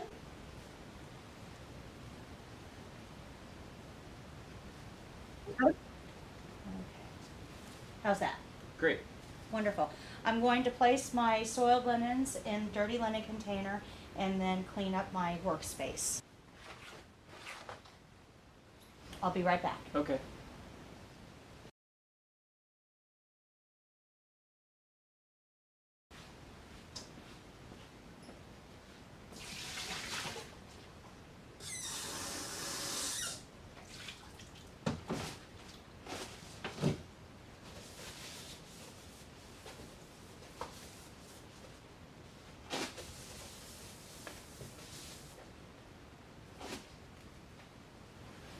Okay, on the way, we'll pick up the soap and the lotion and place them in the basin. We'll use the paper towel to open the drawer, place the basin in. These items will get thrown away.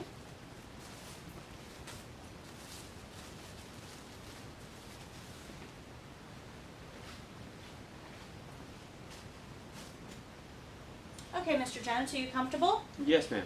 Can I offer you a magazine?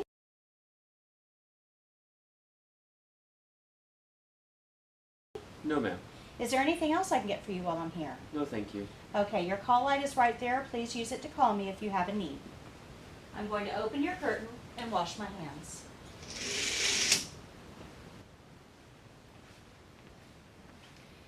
After washing my hands, I'll review the steps of my skill, make any corrections, and then tell the evaluator my skill is done.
Okay, well, we're back.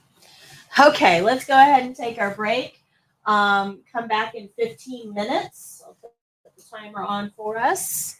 Come back in 15 minutes, and we're going to get into a couple more skills.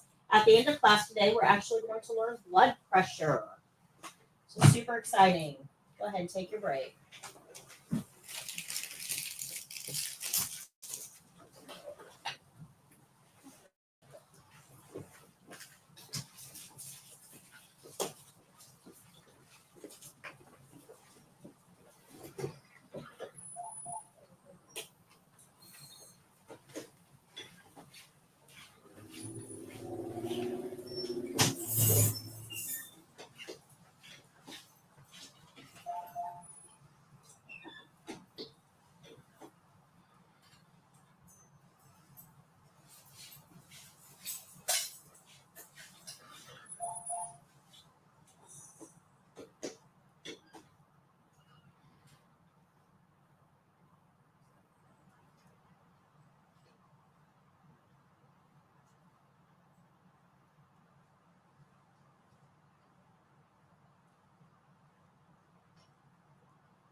Any questions on what we've gone over so far?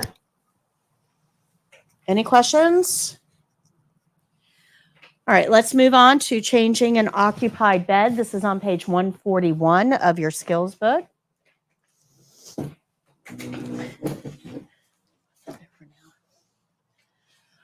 All right. Not a whole lot to learn on this one. We are going to learn a new principle here, but not a whole lot to learn. We already know skill rules. We know the opening. We know glove rules. We know to use a barrier with our supplies. We know how to use a privacy blanket. We know linen rules. We know the closing. So scoot and roll is something that we have to learn here. And we're going to learn the skill-specific steps as well. I do have a video for this. Test information. Somebody with your level of experience should be able to do this within 14 minutes. So this is changing a bed with somebody in it. Now, whenever possible, we change a bed without people in it. So if your patient is in the shower room, that's a great time to change the sheets. If the patient is downstairs for a test, change the sheets. Anytime I have an empty bed, I always consider changing the sheets because it's way easier to change an unoccupied bed than it is an occupied one. So if I ever walk by a room and I see an empty bed, my brain automatically goes to, do those sheets need to be changed? Now, how often do we change the sheets? That depends on your facility policy. But in general, about every 3 days and as needed in between. We don't have to change the sheets every single day unless they need it. Now, if you've got somebody who has a fever and is sweating all the time, yeah, those sheets need to be changed more often. If you've got somebody who's incontinent, can't hold on to their urine, those sheets are going to need to be changed more often. But in general, about every 3 days is good. Think about how often you change your sheets. It's probably not every 3 days. Yeah, probably go a little bit longer than that, right? But people do tend to rest better in clean sheets. So if I walk by a bed and it's empty, I automatically think, can I change those sheets? It takes me about 2 minutes, literally, start to finish. I can change this unoccupied bed in 2 minutes or less. Occupied, 14. So when we're talking about time management, right, making the best use of our time, whatever minutes we have, this is one of those areas that you can kind of speed up your workflow if you're smart about it. Good? Okay. So we learned linen rules, right? Linens must not touch uniform. You have to have clean hands to get your linens. Don't don't shake or snap them. And unused items must be discarded. We've already learned those. But remember, I blanked 2 out. We're going to get to those 2 now because they're relevant to this particular skill. So the 2 principles that we need to learn here is that clean rolls toward you, dirty rolls away. And don't let anything touch the floor. Doesn't matter whether it's clean or dirty, it can't touch the floor. Nothing touches the floor. Okay, so let's talk about those 2 things. Clean rolls toward you, dirty rolls away. Now, this is the principle that we're going to use when we're changing anything on a bed. So if somebody is laying on something and we have to change it, this is how we're going to do it. And let me show you why. If we have a sheet on the bed, everybody see that? And we have a body on the sheet. And we have to change the sheet. I've got a clean one that I want to put on. Could be a sheet, could be a pad, it could be anything. But if it's on the bed and we have to change it out and somebody is laying there, we're going to use this method.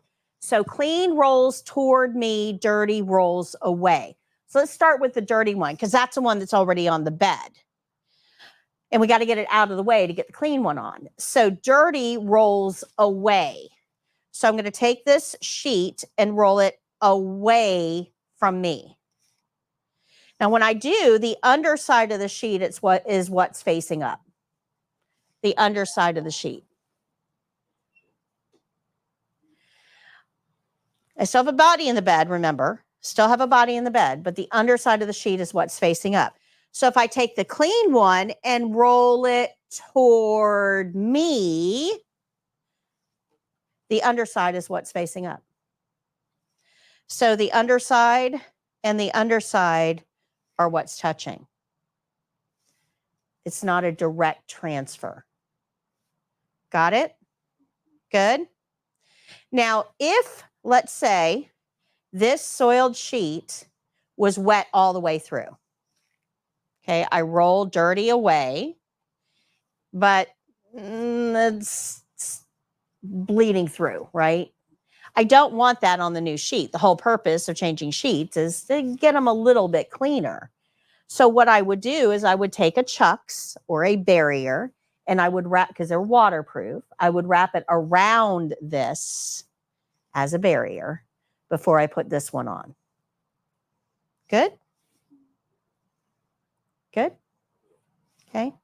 So the clean one rolls toward me. The dirty one rolls away.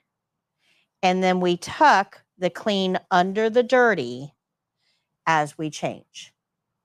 Now that I've got the clean under the dirty, I'm going to have the patient roll onto the clean one. I'm going to go around to the other side of the bed, and we're going to get that one completely off the bed and unroll the clean one. Good? So that's how we remember it. Clean rolls toward you, dirty rolls away. We use that for everything. We use it for sheets and for Chucks and for everything. Clean rolls toward me, dirty rolls away. Now, I don't want you to get all caught up in this because you know who's still in the bed? The patient with all of their cooties. This isn't a sterile process. So can the pillow stay on the bed? Sure, absolutely. The patient's staying in the bed. It's fine. You can let the dirty pillowcase touch the clean sheet because the patient's going to touch the clean sheet. Don't get wrapped up in trying to make this sterile. You can't. The patient's still there. Okay? We're just trying to get them a little bit cleaner. Now, the other principle here is that we don't let anything touch the floor. I don't care if it's clean or dirty. We don't let it touch the floor. So that presents a problem for us because if we, I don't know about you, but at home when I'm making my bed, I take the dirty sheets off and where do they go? On the floor, yeah. I just take them off the bed, throw them on the floor, put the new sheets on, and then gather the soiled sheets and take them to the laundry room, right? You probably do too. But our principle says that can't be. We can't put anything on the floor. So where do we put it? This is a problem in healthcare because we don't have dirty items in the room. We don't have a hamper. We don't have a basket. We don't keep dirty stuff in the room. So we don't have any containers for dirty stuff in the room. If we can't put it on the floor and there are no containers, what in the world do we do with these sheets? So that's what we're going to talk about now. So no linens touch the floor ever. I don't care if they're clean or dirty, they don't touch the floor. But we have to have a place to put them. So we have a couple of options. For the test, you will have a basket, like a laundry basket, like what we have at the bottom of the shelving unit. You'll have a basket like that you can use. You may have a stand-up hamper like this, what you see over there, that you can use. In the testing room, it's all right there in your environment. Makes it super easy, but that's not how it's going to be in a clinical setting. It's just not. We don't keep hampers and baskets in the patient's room. So what do? Well, in a clinical setting, we either put a Chucks on the floor to put our linens on, or we get a soiled linen bag. And these are light blue bags. They're actually stamped soiled linens. And what's really interesting are these bags are water soluble. So you know Tide Pods, right? Everybody knows about Tide Pods, right? Well, these have been around for about 30 years longer than Tide Pods. We've been using these in clinical settings forever. So it's same concept here. The bag itself melts in the water and it releases the soap. These are the original Tide Pods. Pretty cool, right? There's a problem. That means that anything that goes into this bag is going into the washer. Nobody's going to take those sheets and shake them out to make sure there's no hearing aids and dentures and cell phones and other items that could be damaged in the laundering process. So as we change these sheets, if we're using bags, we need to make absolutely positive there's nothing in those sheets that can't go through the washer.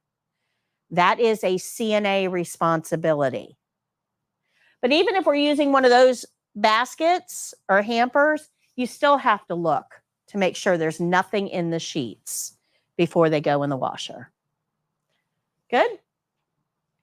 Now, in a clinical setting, like I said, for the test, you're going to have everything right there in your little environment. But in a clinical setting, we actually have a room dedicated to dirty stuff. It's called soiled utility. This is where everything dirty goes. We don't like to leave dirty stuff in our patient rooms.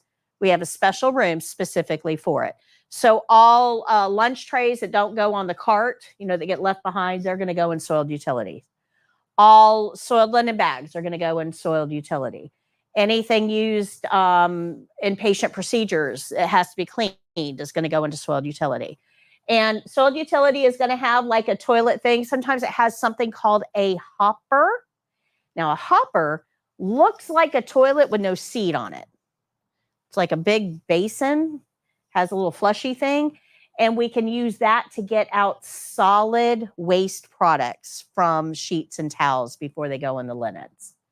So it just kind of works like a toilet. Water goes in it, and we can get solid waste stuff. So you'll have a toilet or a hopper in there. You'll have a sink, obviously, to wash your hands after working with soiled items. You'll have some biohazard areas. You'll probably have a soiled linen hamper or cart or something, but we have a whole room. It's important to understand that everything that goes in here has to be soiled. We can't take clean supplies into this room, ever. You also can't take soiled supplies into a clean room, a clean supply closet. So clean supply room is going to have all of your clean supplies. Soiled is where everything goes after patient use. The two can't cross. You are the only thing that can go into both rooms. Good? Okay. So we've learned this, use it or lose it. Anything we don't use is going to be put into soiled linen.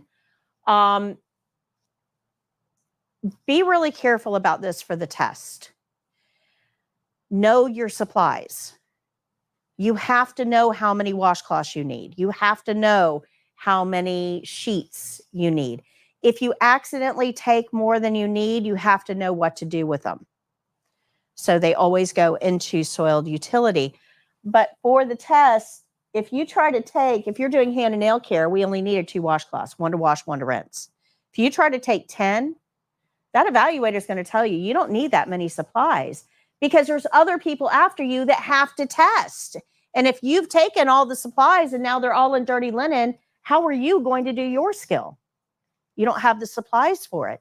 So if you don't know your supplies and you try to take more than you actually need, the evaluator is going to stop you. They're not going to tell you how many to take, but they're going to stop you because we have to make sure we have enough supplies for everybody to test.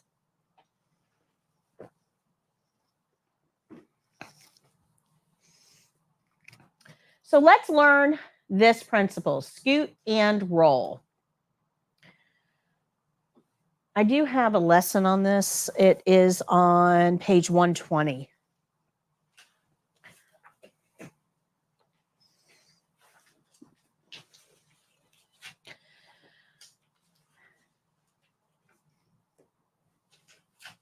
This is probably one of the harder concepts I have to teach you.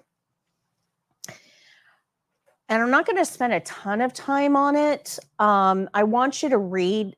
I don't tell you to read a lot of these lessons because I go over them in class, but this is one I specifically want you to read. I will go over this, but I'm not going to go over it in as much detail. This is one I want you to read, okay?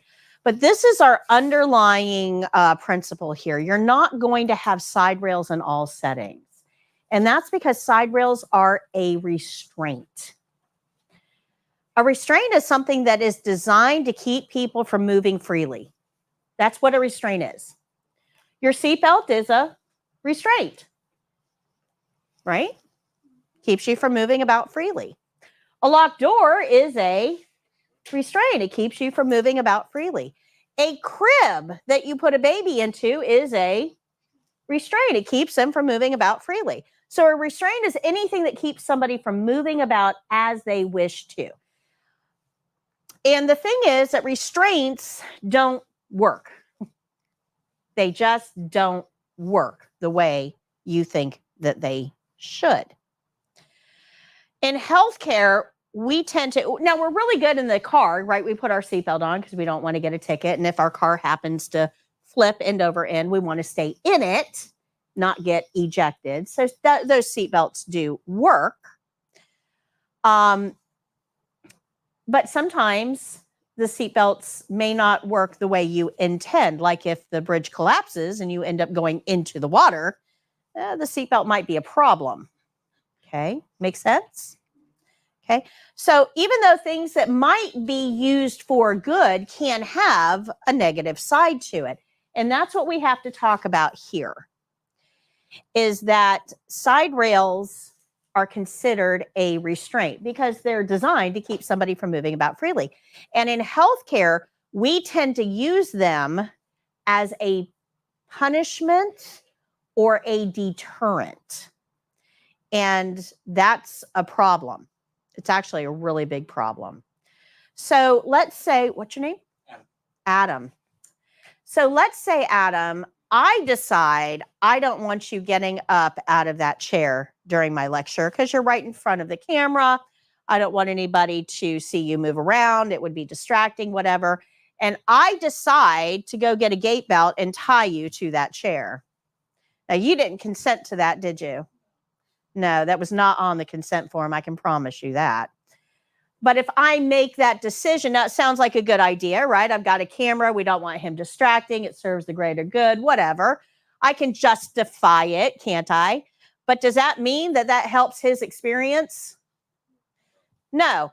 In fact, if I grab that gait belt and try to tie him up, he's probably going to have something to say about it. And he might even fight me a little bit.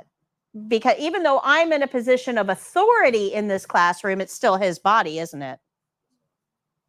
Right? So we have to remember that our patients have that same mindset. It's still their body. Even though we may be in a position of authority, it's still their body. And we get this wrong in healthcare all the time. All the time. We tend to think that patients in our setting have to do what we tell them to do. And if they don't, we try to impose a penalty to that. That's not your job. They're adults. So I have to rearrange your thinking a little bit here. Okay, so bear with me. Side rails are not designed to keep people safe. We tend to think they are, but they are not designed to keep people safe. We actually don't need them to keep somebody safe. And let me show you what I mean. Side rails actually increase the risk of injury. Several hundred people a year die from side rails. And that's because if we put side rails up, it doesn't keep the patient from getting out of bed. It prevents them from getting out of bed safely. It creates an obstacle for them to go over, under, around, or through. That's a problem, especially if we have somebody that is weak or has a lot of tubes like IVs and stuff hanging off of them, or maybe has limited mobility or is impaired because of medication or disease process. This actually becomes way more dangerous than no side rails at all. But we tend to think about side rails as being used for safety. But there's another problem with side rails that you probably never thought about, okay? So I'm going to challenge your thinking a little bit. Anybody ever been sick, laying on the couch for like 3 days, dying, right? When you finally start to feel a little bit better and you start to get up and move around, you're weak. Now, you guys are all young and healthy individuals, but 3 days on the couch without moving a whole lot made you weak. In fact, that first shower, oh, you probably didn't even have the energy to dry off after that shower. You're like white. 3 days. And you are young and healthy. But 3 days is all it took to reduce your stamina with limited activity. Now, how bad do you think it's going to be if we're already starting out with limited stamina? We put somebody that is older and has mobility issues in bed and put those side rails up and keep them from moving. You can make somebody permanently bedbound for the rest of their life. They'll never get it back. Never. That's a whole lot of power for us to have over somebody. And chances are they will die within 6 months. All because you didn't want them up roaming and messing with your schedule. You literally sentenced them to death. You guys see how that happens? That is a tremendous amount of power for us to hold. So we don't let you hold it. Side rails require a doctor's order. CNAs never, ever, ever make the decision to use side rails. Nurses never, ever, ever make the decision to use side rails. Nurses can call a doctor for an order, but they can't decide to use them because side rails are a restraint. Got it? Okay. I know this is a little challenging. People will often say, the patient needs side rails though because they're weak. If they get up and walk, I'm afraid they're going to fall. And if they fall, they end up breaking something. I mean, that's a really good reason to use side rails. So if you put side rails up and you leave that patient in bed, does that do anything to strengthen them? No, you kept them from falling. Good job. But you didn't strengthen them. You didn't make them any better. In fact, you made them worse. So did the side rails do what you thought they were going to do? No, much better, much, much better. Instead of using side rails, make sure you get the patient up and walk them to the bathroom. That way, no falls. We accomplished that. And we're not making them weaker. Good? Does that make sense? Okay. Now, positioning rails are not side rails. So there's something different here. And I want to talk about terminology with this. So let me turn the camera. So with terminology here, can I just get you to scoot that way just a little bit? Thank you. Okay. So this is a hospital style bed. This is something you would see similar to what's in the hospitals. And hospital style beds have two different rails. They've got one at the top and one at the bottom. Similar to what you see on the screen there. This is not a side rail. It doesn't keep the patient from getting out of bed. Right? Patients that get out of bed, swing their legs over, they can still get out of bed. It's not restraining them at all. But it has these little handholds that helps the patient move up in bed, turn over. It just gives them a little bit more mobility if they're ill or have limited stamina. Okay. This is called a positioning rail. These will be on the bed. Positioning. But if I put this one up, now, does that interfere with the patient's ability to get out of bed on their own? Yeah. Okay, that becomes a side rail. Okay, it is a restraint. It keeps the patient in bed. Does that make sense? Okay, this is a positioning rail, perfectly okay. That, when you put it up, becomes a side rail, a restraint. These bottom rails won't even be on the bed.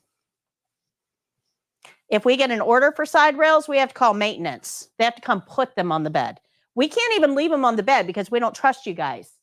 Because way too many CNAs before you have put side rails up without orders and just taken them down before shift change. We can't trust our healthcare workers to do the right thing. That's why I spend a lot of time talking about the things I talk about, because I want to make sure that we can trust you, that you understand the importance behind all of these things. But the real problem here is that, and we're going to get to this on the next class, but side rails themselves are like a crib with a child.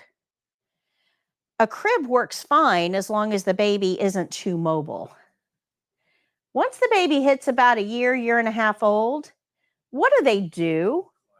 They climb. That's right. They don't want to be confined. So now that crib is not keeping them safe, because when they climb, they're no longer falling from this level, they're falling from this level. So we take the baby out of the crib and we put him in a little toddler bed close to the floor. Cribs aren't appropriate anymore. Make sense? That applies to adults as well. You put an adult in a bed with side rails, they will go up and over. You're not going to tell an adult, don't get out of bed and have them listen. And guys, I can tell you, I am one of those adults. You tell me don't, and I'm going to do it anyway. I'm going to do it just to spite you, because nobody's going to tell me what to do. Make sense? So when we are in a position of authority, we have to be really, really careful not to abuse that authority. We're going to get into this a little bit more as we go through the program. We're going to talk a little bit more about side rails next class, but this is just kind of a taste of this. But we actually don't need side rails to keep our patients safe. We don't need them. So I just told you all of that to tell you, we don't need them. And if you think you do, I'm going to challenge you to think in a different way. Okay. So side rails make patients weaker because they can't move freely. But you don't need them. You don't need them because as long as the patient is in the safe zone, which is the middle of the bed, they're not at risk of falling. You don't need side rails. So if we want to keep our patients safe, where do they need to be in the bed? In the middle of the bed, in the safe zone. So it doesn't matter whether they're on their back or on their side, as long as they're in the middle of the bed, you don't need side rails. Good? Good? So now somebody's going to say, somewhere along the line, somebody's going to say, oops, forgot to turn. Somebody's going to say, yeah, but what if those patients get out of bed when you don't want them to? What if they're weak and you're afraid of them, getting out of bed and, all those concerns? And my answer to that is, well, who are you to tell them they can't? If they were at home, they would be getting out of bed. Who are you to tell them they can't? So we don't tell patients you can't do this. What we try to do is make it safer for them to have autonomy. Good? Make sense? Okay. So if the patient's been turned on their side, we don't want them on the edge of the bed when they're turned on their side. So in order to keep that from happening, in order to keep them in the middle of the bed at all times, we want to scoot them toward us and then roll them away from us so that after the turn, where are they? In the middle of the bed. So you don't need side rails to keep our patients safe. What you need to do is scoot them toward you before you roll them. Okay? We always turn our patients away from us. You never turn a patient toward you, and there's two reasons for that. When you turn a patient away from you, when you turn a patient, most of their weight distribution is along their back, right? The head, the shoulders, the back side. Most of our weight is along our back. When you turn somebody on their side, gravity will always try to bring them back onto their back. Always. That's the way gravity works. If you turn a patient towards you, remember all that gravity is working on the other side of the bed. So if they start to roll in that direction, you're now having to reach all the way across the patient to try to stop that roll. That can put a lot of pressure on your back and give you back issues. It's also not going to be effective. Your patient's going to roll onto their back. And if they're too close to the edge of the bed, they're going to roll onto the floor. So we never turn a patient toward us just because of the way gravity works. But there's another reason. You never want to turn a patient toward you and there's no easy way to say this, so I hope I don't offend anybody, but you never want a patient to be eye level with your crotch. And that's exactly what you do. When you turn a patient toward you, you become a threat. Whether you intend it to be a threat or not, your patient is laying down, which is vulnerable, dependent on you, and not dressed for company. You turn them eye level to your crotch, it is a threat. You guys understand that? That does not apply to just the men. Okay? So we remain behind, the patient's behind. Good? Okay. So there's a couple of different ways beds can be adjusted. You know, the head of the bed can go up and down. The foot of the bed can go up and down. The entire bed can go up and down. What position does the bed need to be in at the end of the scale? Lowest. We don't care about the head and foot. Whatever the patient wants is fine. It's the entire bed that has to be in the low position. But if our patient has some mobility issues and we're concerned and we can't use side rails, what we do is, just like we do with toddlers, we put them in a bed that's really low to the floor, and we put a pad on the floor just in case they roll off of it. They're only rolling this far onto a soft surface, like a mat. Again, we don't need side rails. So when we're changing an occupied bed, we're going to use that clean rolls toward me, dirty rolls away process. So that keeps the patient from lying on a bare mattress. You don't want the patient lying on a bare mattress. You want to make sure there's a sheet under them at all times. So there's going to be a point where they're laying on half of a clean sheet and half of a dirty sheet as we do this skill. So page 142 gives you step-by-step instructions on how to do this. Your supplies are at the bottom of the page. If you have not done so already, I would make flashcards on all of your supplies. Start learning those supplies. Make the flashcards.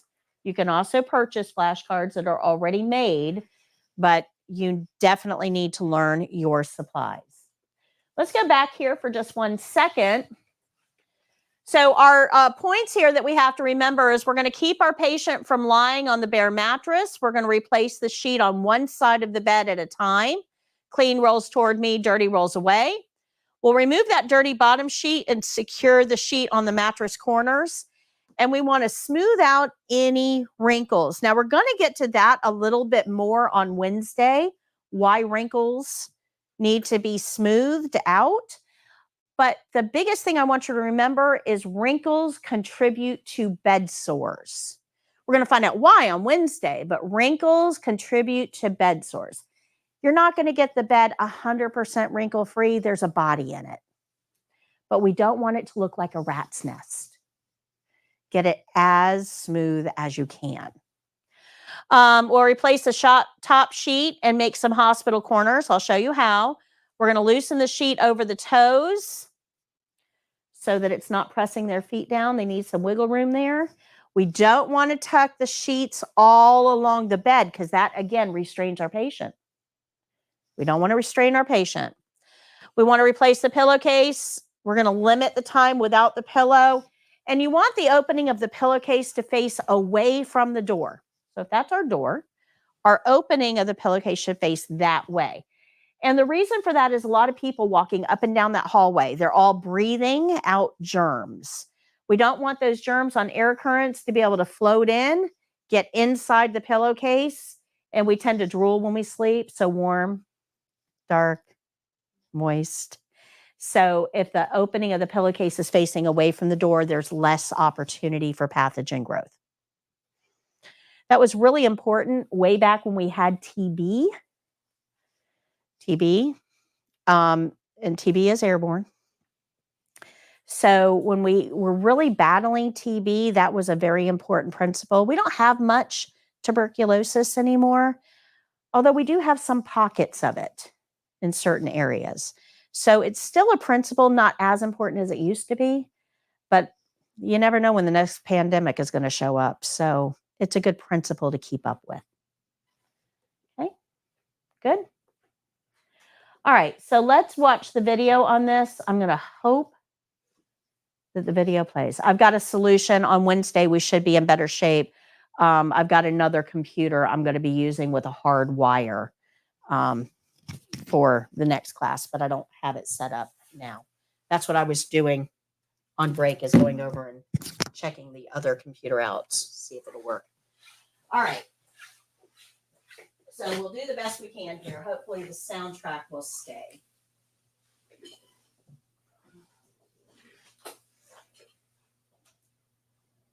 Oh, this is a good question. Oops. Okay, when is the right time to adjust the bed to safety high for the nurse aide? So let me come back over here to explain this.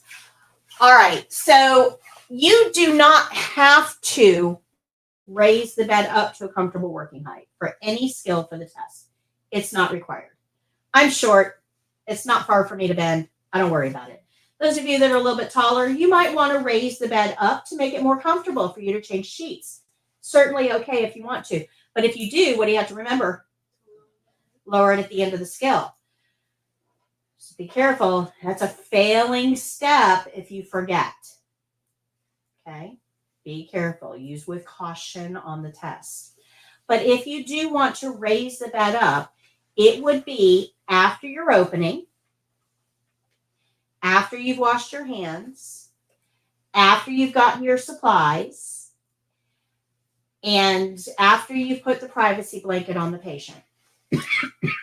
So you would get all of your preparation done, and then you're going to get a paper towel between your hand and the controller to keep your hand clean and put the bed up to a comfortable working height. Okay, but you don't want to do it and then leave the patient, right? So if I do this during my opening, if I raise the bed up and then I leave the patient to go wash my hands to get my supplies and everything, where does the bed need to be? In the low position. So you want to do all of your prep work, and then right before you start the skill, then you would raise the bed up. But you'll do it with a barrier. I hope that helped, Anna.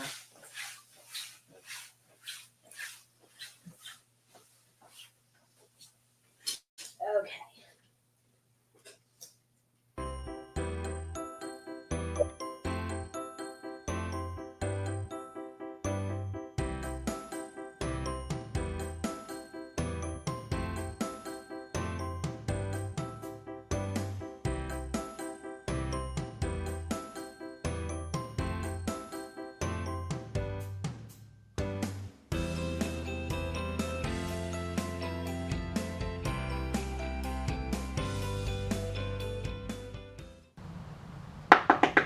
Hello. Hi, Mr. Jones. My name is Patty. I'm your CNA today. How are you? Good, how are you? Wonderful. I need to change your sheets. Is that okay? Yes. I'm going to close your curtain, wash my hands, get my supplies, and I'll be right back. Okay.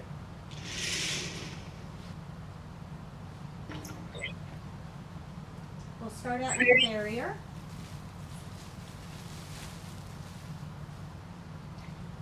I'm going to get a top sheet, a bottom sheet, and a pillowcase, and a privacy blanket.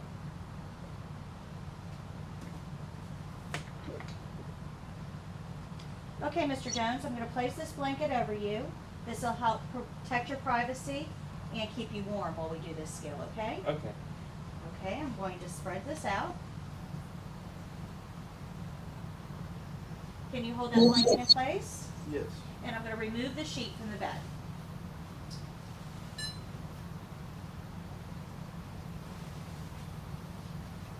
We'll place the sheet in dirty linen. Mr. Jones, can I get you to scoot toward me, please? Thank you. And can you roll so that you're on your side facing in that direction? Thank you. I'll remove the two corners of the sheet from this side of the bed. And I'm going to roll the soiled sheet in toward the patient tightly.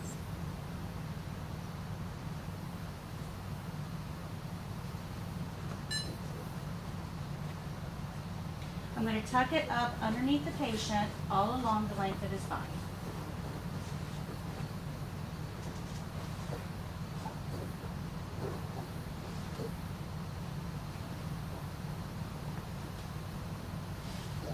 Now I'll take the clean sheet, unfold it,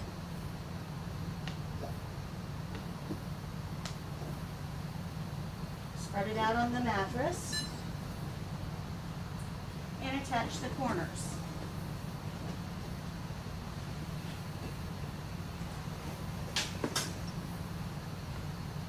Now I'll roll the clean sheet toward me. We'll roll it so that it's tight with no wrinkles as we tuck it under the soiled sheet.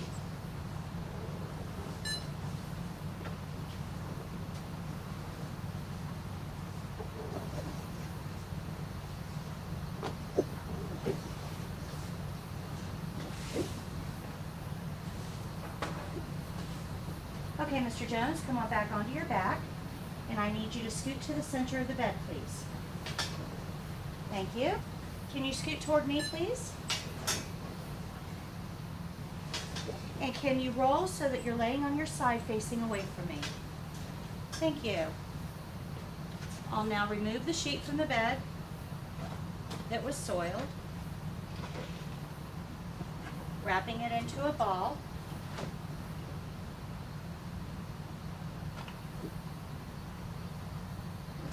And I'll go place this in dirty linen. Now I'll unroll the clean sheet and secure the corners on the mattress. As I do so, I'll make sure to stretch the sheet so that it's flat and minimize the wrinkles that are underneath the patient.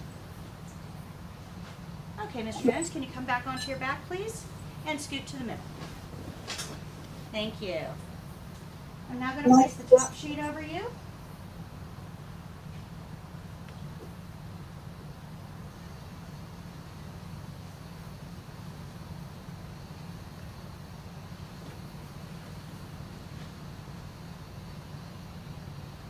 And I'll remove that back blanket now.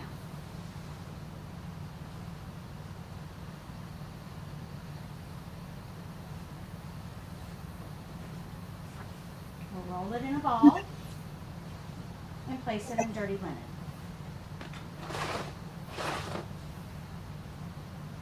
Now I'm going to secure the sheet. I'm going to lift the mattress and smooth the sheet down so that it's flat under the mattress on both sides.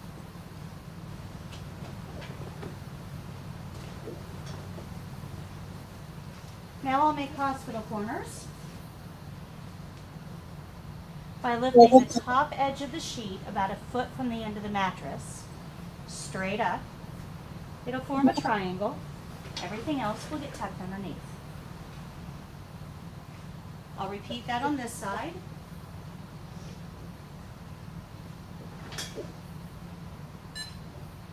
And I'll loosen this over his toes so he has some wiggle room.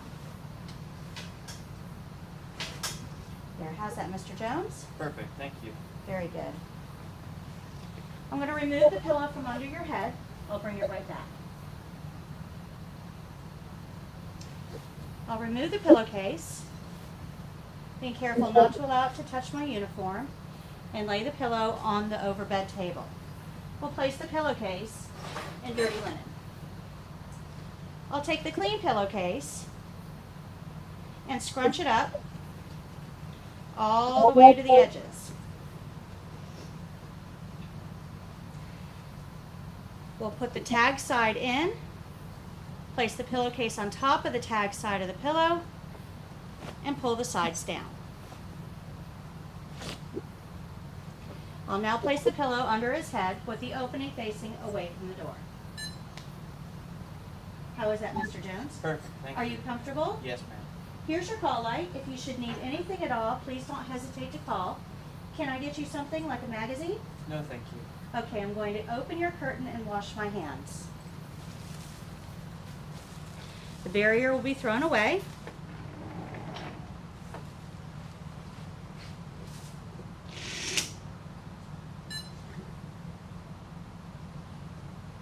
After washing my hands, I'll think about the steps of my skill, make any corrections, and tell the evaluator my skill is done. Any questions? Any questions? I want to remind you that you have this room available to you until 4 o'clock each class day. So the first week we really didn't have much under our belt to be able to practice. You're starting to get a few more skills now. So you can certainly stay, go get something for lunch and come back if you want to. And you have the ability to practice in here. The first 2 weeks, we don't have any time during class to practice because I'm still shoving information at you. But starting on week 3, you're going to have a little bit of time in class to practice as well.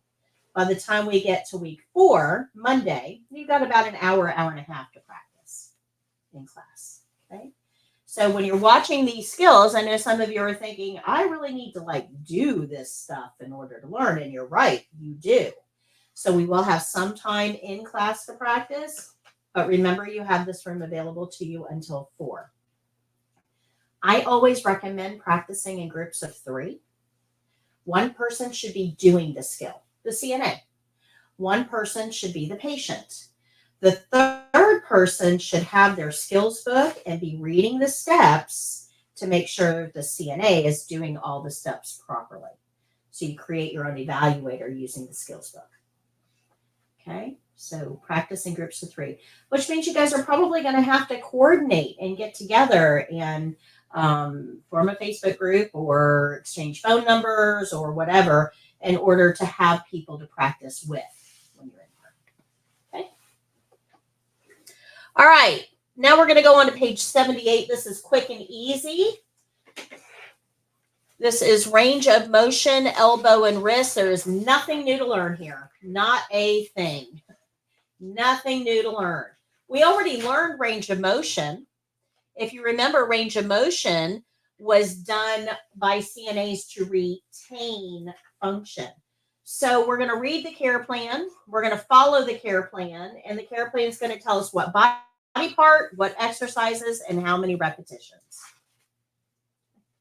So if you look on page 79 at the top of the page, way up here, you can see the care plan. It tells us to provide the following range of motion exercise to the resident's right elbow and right wrist. Flexion extension. Do you guys remember what flexion extension was? Up, down. So if we're going to do up, down of the elbow, it looks like that. Well, let me do it over here. Looks like this. Up, down of the elbow. That's it. Up, down of the elbow. This is all your elbow will ever do, by the way. If you get an elbow to do something other than this, you broke it. Okay.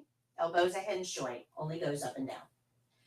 Now, it also tells us to do flexion extension on the wrist. Now, the wrist can go in all different directions. The wrist can go up and down. The wrist can go side to side. Wrist can go around. But which one are we doing for the wrist? Flexion extension. So just up, down. Even though the wrist can do other exercises, should we? Why? Easy answer. Care plan said. Very good. Very good. So this is super easy. Patient's right elbow and wrist. Up, down of the elbow. Up, down of the wrist. How many times? How do I know that? Care plan. Yeah, absolutely. Care plan. Says the resident's not able to help with the exercises. That's the skill. So we do the opening. Knock, knock, knock. Hi, Miss Jones. My name is Patty. I'm your CNA today. I'm here to do some exercises. Is that okay?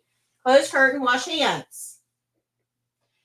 We're going to do up, down of the elbow 3 times. Make sure the elbow is supported on the bed. And up, down of the wrist 3 times. Make sure the elbow is supported on the bed. Monitor for pain.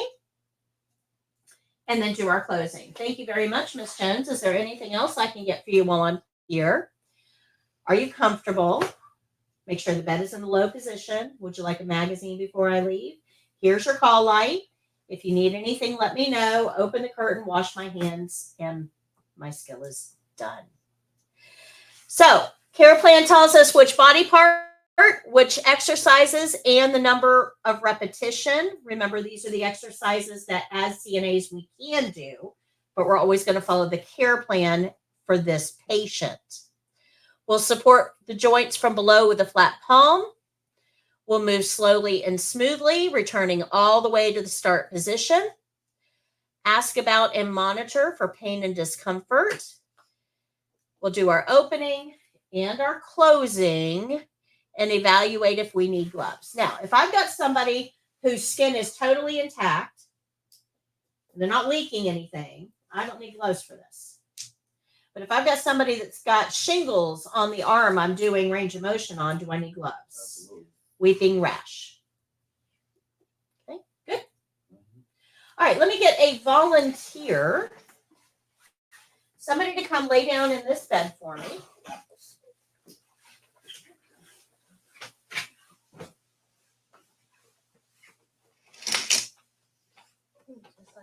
Yeah, you can just lay down. You can leave your shoes on. Okay. So I'm going to go through this entire skill from beginning to end. Let me turn my camera. From beginning to end. Care plan told me to do the right elbow and wrist. Can somebody please confirm? Okay. Care plan told me the right elbow and wrist. I will actually wash my hands, so you're going to get to see that. Those of you playing along at home, unfortunately, my camera over the sink is broken at the moment, so it's not connecting. So just listen, and you won't be able to see it. Here we go. Hi, Miss Jones. My name is Patty. I'm your CNA today. How are you? I am fantastic. I need to do some exercises on your right elbow and wrist. Is that okay? I'm going to close your curtain. Let me go wash my hands, and I'll be right back. Let me go wash my hands.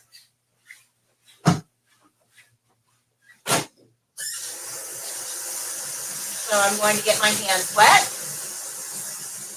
I'm going to get some soap, lots of soap, because bubbles count. I'm going to bring my hands together and look at the clock. So I'm going to wash the tops of my wrists, keeping my hands lower than my elbows, the backs of my hands and in between my fingers, in between my thumb and index finger, the bottom of my hand by my pinky, and the palm of my hand interlacing my fingers for at least 20 seconds, less than 20 seconds. And I'm going to go down each one of my nails with my thumb between my cuticles. I'm going to circle my nails on the palm of my hand to get any debris out from underneath, and then I'm going to rinse. When I'm rinsing, I don't want to touch the inside of the sink or the faucet. I'll tap, keep the water dripping into the sink. I'll get some paper towels, and I'm only going to dry what's clean.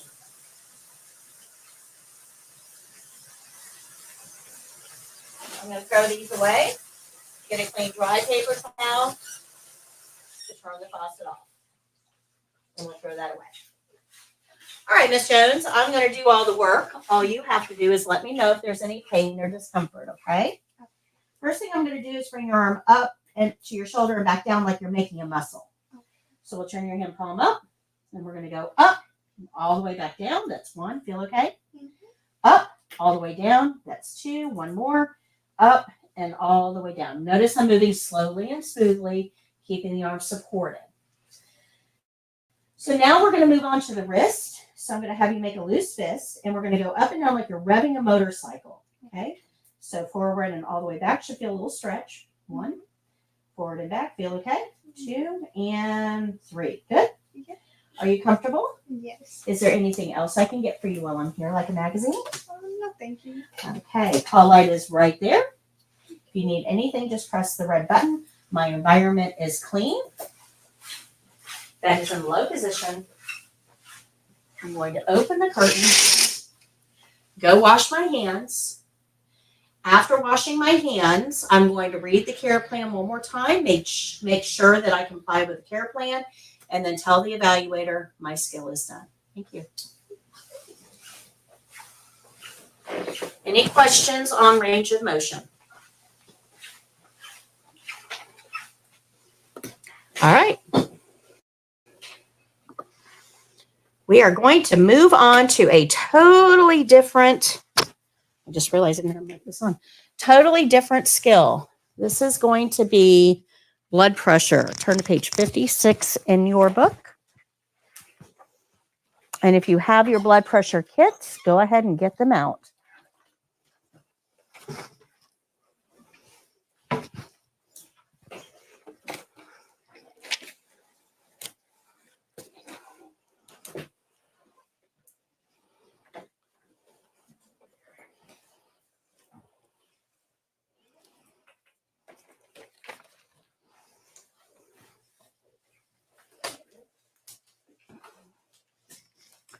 All right, so blood pressure is not tested on the state exam.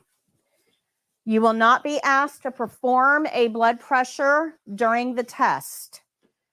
Not here. Other states do still test on blood pressure, but Florida does not. Some states test on blood pressure manually, which is what we're going to learn how to do. Some states test on blood pressure with an automated cuff, making sure you're putting the cuff on right in the right place and pressing the button and recording the readings right. But Florida just wants you to know the process because it may show up on your written test. And you need to know this because if an automated cuff gives us an abnormal reading, we have to double check it manually because maybe there's a problem with the machine, not the patient. All right, so let's go through what a blood pressure is. While I'm going through this, I want you to be careful not to play with your equipment yet, especially don't inflate the cuff unless it's wrapped around something. You can actually knock your cuff out of calibration by inflating it if it doesn't have something to press against. So be careful with that. All right, so let's talk about what a blood pressure is. Again, all of the notes are going to be on page 56. We saw this last week, this graphic. When our heart squeezes, it pushes out a wave of blood. That wave pushes the one in front of it. That one pushes the one in front of it, and so on. If we count these waves, we get the pulse. That's not what we're doing here. Same concept applies. Heart contracts, pushes out a wave of blood, but we don't care how many. How many is the pulse? What we're looking at here is when the wave moves through the artery, at that point, how much pressure is inside the artery? In between the waves, how much pressure is inside the artery? That's what we're going to measure with this. But that's kind of an abstract thing, right? I don't really understand what that means. So let me give you a little bit easier visualization. Let's say that I'm standing at at my house and there's a water faucet on the outside of my house, a spigot on the outside of the house, and I've got a hose attached to that. Now, when the water is off, the hose is kind of squishy, nothing, no pressure in there, right? It's just kind of laying there, not really doing much. But if I turn that faucet all the way on, water goes through and the hose expands and gets harder, more pressure. Make sense? So all the heart is doing is standing at that faucet going on, off, on, off, on, off, on, off. Now, if we went to the other end of the hose, we would see water, no water, water, no water, water, no water, water, no water, right? Because on, off, on, off. Good? That's exactly what's happening here. We just can't see the end of the hose. What we want to know is when the faucet is on and a wave is moving through, how much pressure is in there? When the faucet is off and it's just trickling, how much pressure is in there? So if we left that hose on full force in the Florida sun for 15 years, so you got all that pressure inside pressing against the hose, and you've got outside stress, weather and UV rays and all that kind of stuff. What do you think is going to happen to that hose? It'll be affected. Yeah, it's actually going to split. Hoses split. And now we have to go to Walmart and get a new hose because our hose doesn't work anymore. Well, in the body, that split is called an aneurysm. When you have outside stress, let's face it, our life is full of outside stress, and you have a hose that is under intense pressure for a long period of time, stretching with no relief, high blood pressure, you end up with aneurysms. When they happen in the body, they're usually called aneurysms. When they happen in the brain, they're called a stroke. Do you see the correlation between high blood pressure and strokes and aneurysms? So what we want to do, now unfortunately I can't look at you and see what your blood pressure is. No way of knowing. I have no idea what condition your hoses are at your house. I can't see them, right? So what we want to do is take blood pressures on patients at pretty regular intervals just to see how the pressure is. And if it's high, let's do something about it to keep our hoses intact a little bit longer. So that's all that CNAs do, is they take blood pressures to try to find a problem that they can then report to the nurse. That's it. If we already know the patient has super high blood pressure, that's not normal. CNAs do normal. So who does not normal?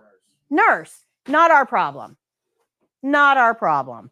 We don't take patients' blood pressures when we already know they're sky high. We've already determined that. That's not us. That's the nurse. Oh, thank you. Thank you. I forget this. I want to get the, they have a system where the camera actually follows me. Yeah. And the one that I want to get is like used car price. So I'm saving. All right. So what we're measuring here is how much pressure is inside the artery when the heart contracts, when that wave of blood is put out. And that's actually our systolic or top number of our blood pressure. How much pressure is inside the artery when the heart is at rest? That's our diastolic or bottom number. Now, top numbers should be, hopefully, if our patient is healthy, somewhere between 100 and 119. That's about where a good blood pressure should be, okay? 100 to 119 for the top number. Bottom number should be around 60 to 79. This is in the first column of, what page is that? 57. First column, 57 is your normal values. So if I was taking a blood pressure and I got 140 over 96, is that normal? What would we do with that? If I was taking a blood pressure and got 80 over 44, is that normal? What do we do with that? Report it to the nurse. If I'm taking a blood pressure and get 106 over 78, is that normal? I just document that. That's easy. Okay. So 100 to 119 on the top, 60 to 79 on the bottom. Now, in your book, on page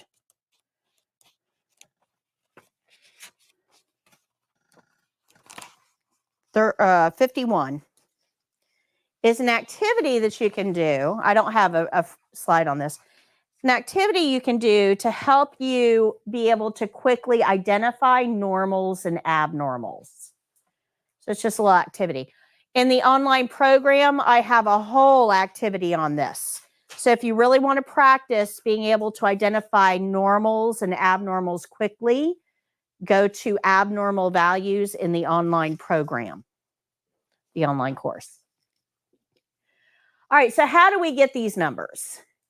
So we use a gauge called a sphygmomanometer. I know it's a really big word. Call it a blood pressure gauge. That's what everybody else does. But this is called a sphygmomanometer, and it is designed to identify the pressure that's inside the artery.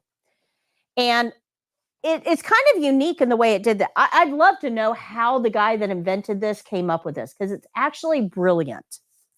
So there's no way for us at this point to go into this guy's artery to measure the pressure, right? That means we'd have to cut him open and stick something inside to measure pressure. We don't want to do that every time we want to get a blood pressure. So how can we do this without cutting somebody open? How can we figure out how much pressure is inside the artery without cutting it open? And the guy that figured this out is a genius. So what he learned how to do, what he figured out, let me go. We're going to come back to this in a minute. Let me go here. Okay. So what he figured out is that we have an artery running down our arm. It's a big artery. It's called a brachial artery. Runs down the arm. And where that artery runs down the upper arm, it's surrounded by muscles. So what we can do is use something to push those muscles to close off that artery. And we're going to use a cuff. We're going to inflate it with air. And we're going to use that cuff to close off that artery by using the muscles that are around the cuff. Good? Okay. So when we do that, when we inflate the cuff and we close that artery off, now the heart's still beating, thump, thump, thump, thump, thump, thump. The heart's still beating, hopefully. Better be. Otherwise, we're really in trouble. And all of those waves that are being produced are just going to stack up, but they're not going to be able to get through. We closed the artery. So the waves of blood are going to hang out at the top of the obstruction. And then we're slowly going to let the air out of the cuff, very slowly let the air out. And those waves are still stacking up, but at some point, as we let the air out and the needle starts to come down, at some point, the waves are going to be, the artery is going to be open enough that the waves are going to be able to go through. And as those waves go through, we're going to hear them hit the top of the artery. We're going to hear that as a thunk sound. Well, when the first wave makes it through, that means the artery is open enough for all the other waves to come through. And we're going to keep opening it and keep opening it and keep opening it. And as we keep opening it, we're going to hear more thunks. So we hear the first one as the first wave comes through. And we hear more because if the first one got through, the others can. So thunk, thunk, thunk, thunk. So we want to pay attention. Where did we hear that first thunk? Because where we hear that first thunk, wherever that needle is, that is the pressure. That's the pressure inside the artery when that wave went through. when the artery was open enough for that one wave. So the first thunk we hear, where the needle is pointing at, the number on this dial, that is our top number. Now we're going to hear more thunks. We don't care about the rest of them. They don't matter to us. Sure, the first one got through, the rest of them can too. The artery is open enough. We don't care. What we're listening for now, and we're going to come back through this in a minute. I'm just giving you an overview first. What we're listening for now, as that artery gets bigger and bigger and bigger and bigger and bigger and bigger and bigger as the pressure is released, eventually, we're not going to hear any more thunks because the artery is way far away from the wave now. Okay, the wave just can't reach up and hit the top of the artery anymore because it's too big. So we're going to stop hearing thunks. So where the needle is, when we hear our last clear thunk, is our bottom number of our blood pressure. So if we go back here, we're going to use this gauge. We're going to inflate it. As CNAs, we only go up to somewhere between 160 and 180. Remember, we do normal. So we're going to inflate this up to 160 to 180. We're going to slowly deflate, and we're not going to hear anything at first. It's going to be quiet. Quiet, quiet, quiet, quiet, quiet, quiet, quiet, quiet. Nothing happening. And then you're going to hear a thunk. Where the needle is, when you hear the first thunk, is your top number of your blood pressure. You're going to hear more thunks. We don't care about those. Thunk, thunk, thunk, thunk, thunk, thunk, thunk, thunk. But they're going to get softer because they're getting further from the top of the artery because the artery is getting bigger. Thunk, thunk, thunk, thunk, thunk, thunk. Where the needle was when you heard the last thunk is your bottom number. And then it's going to be quiet again all the way to 0. So we inflate. We're going to be quiet. Listen for the first thunk. Listen for the last clear thunk. And quiet again all the way to 0. That's all a blood pressure is. That's it. That's it. If the first thunk we hear is somewhere between 100 and 119, normal. If the last thunk is somewhere between 60 and 79, normal. Anything outside of that, report. So we're going to use 2 pieces of equipment to make this happen. We're going to use a blood pressure cuff and a stethoscope. Now, each one of these has some things I've got to tell you about to teach you how to use it appropriately, because there's some issues with both of them. Okay. So let's start with our blood pressure cuff.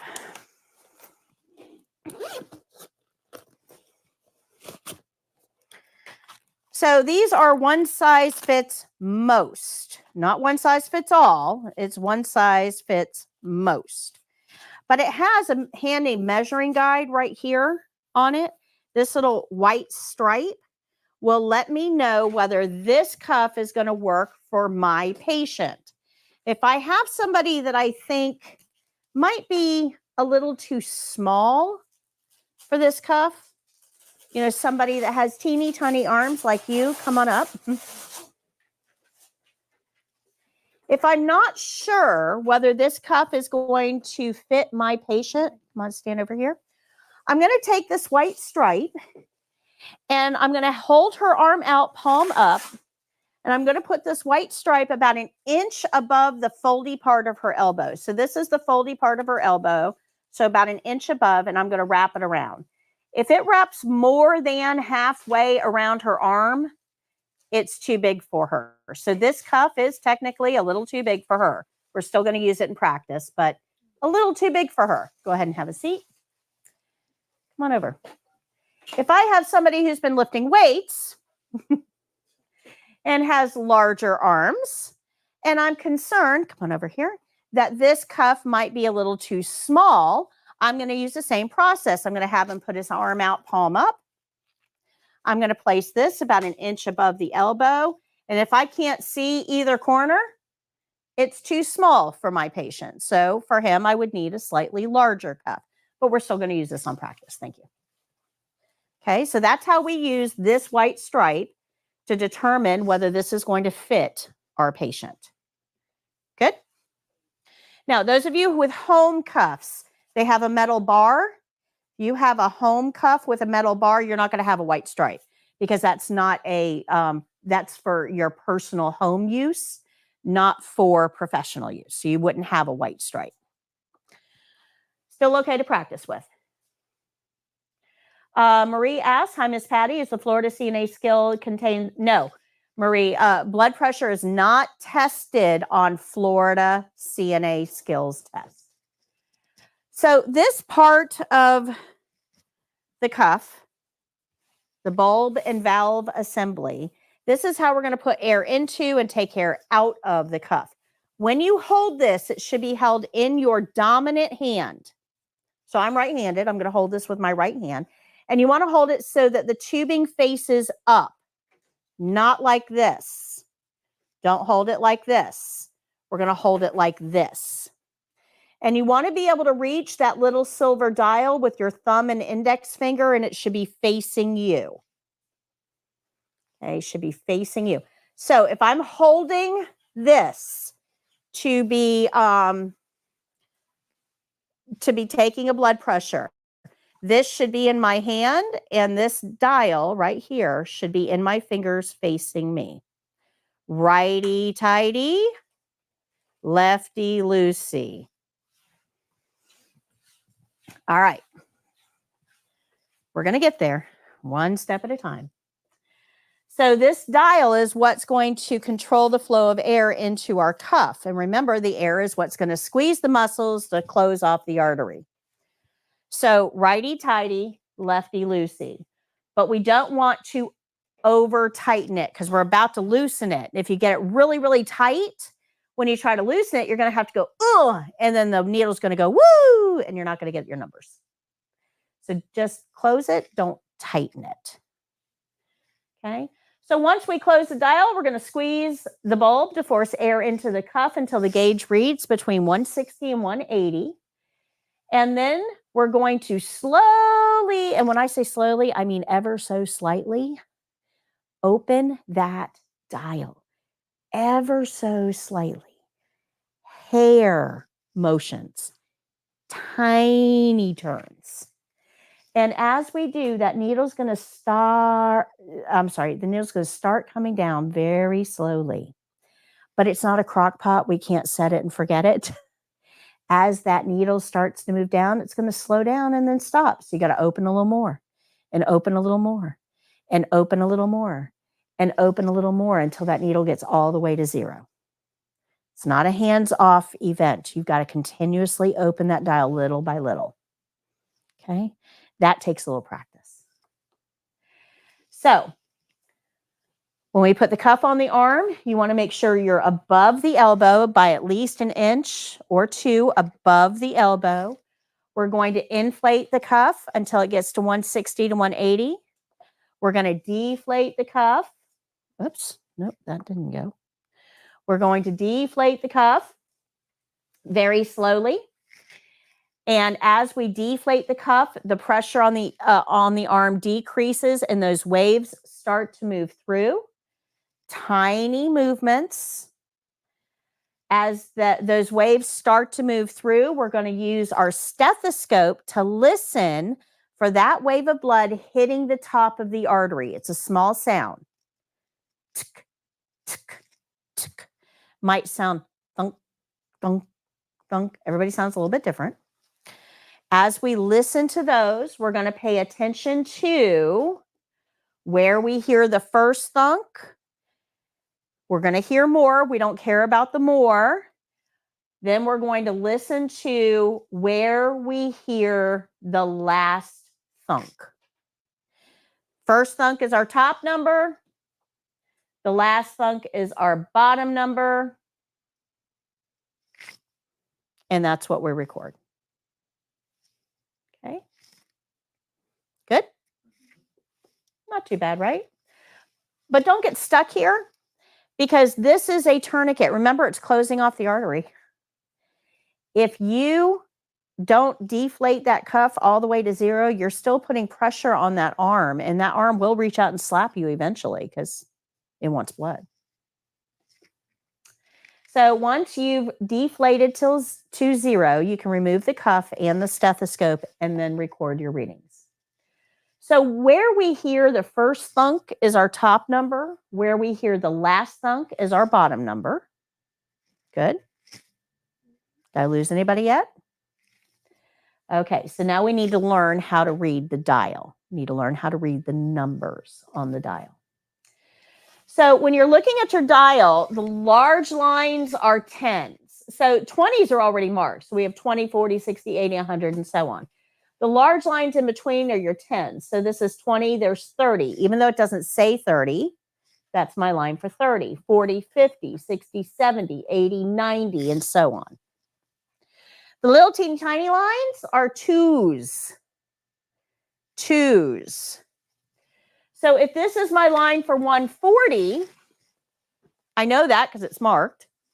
This is 142, 44, 146, 148, and 150.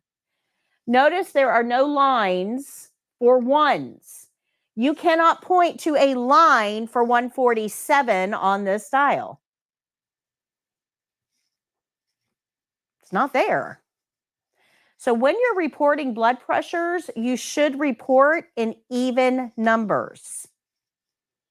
If you tell me a patient has a blood pressure of 147 over 91, I know you're guessing.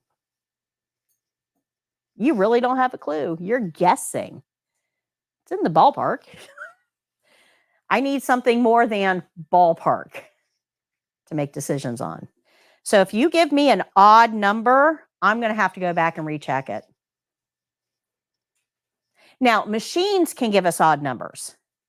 Machines are way more technical than we are. So let me explain to you what's going on when you're taking a blood pressure.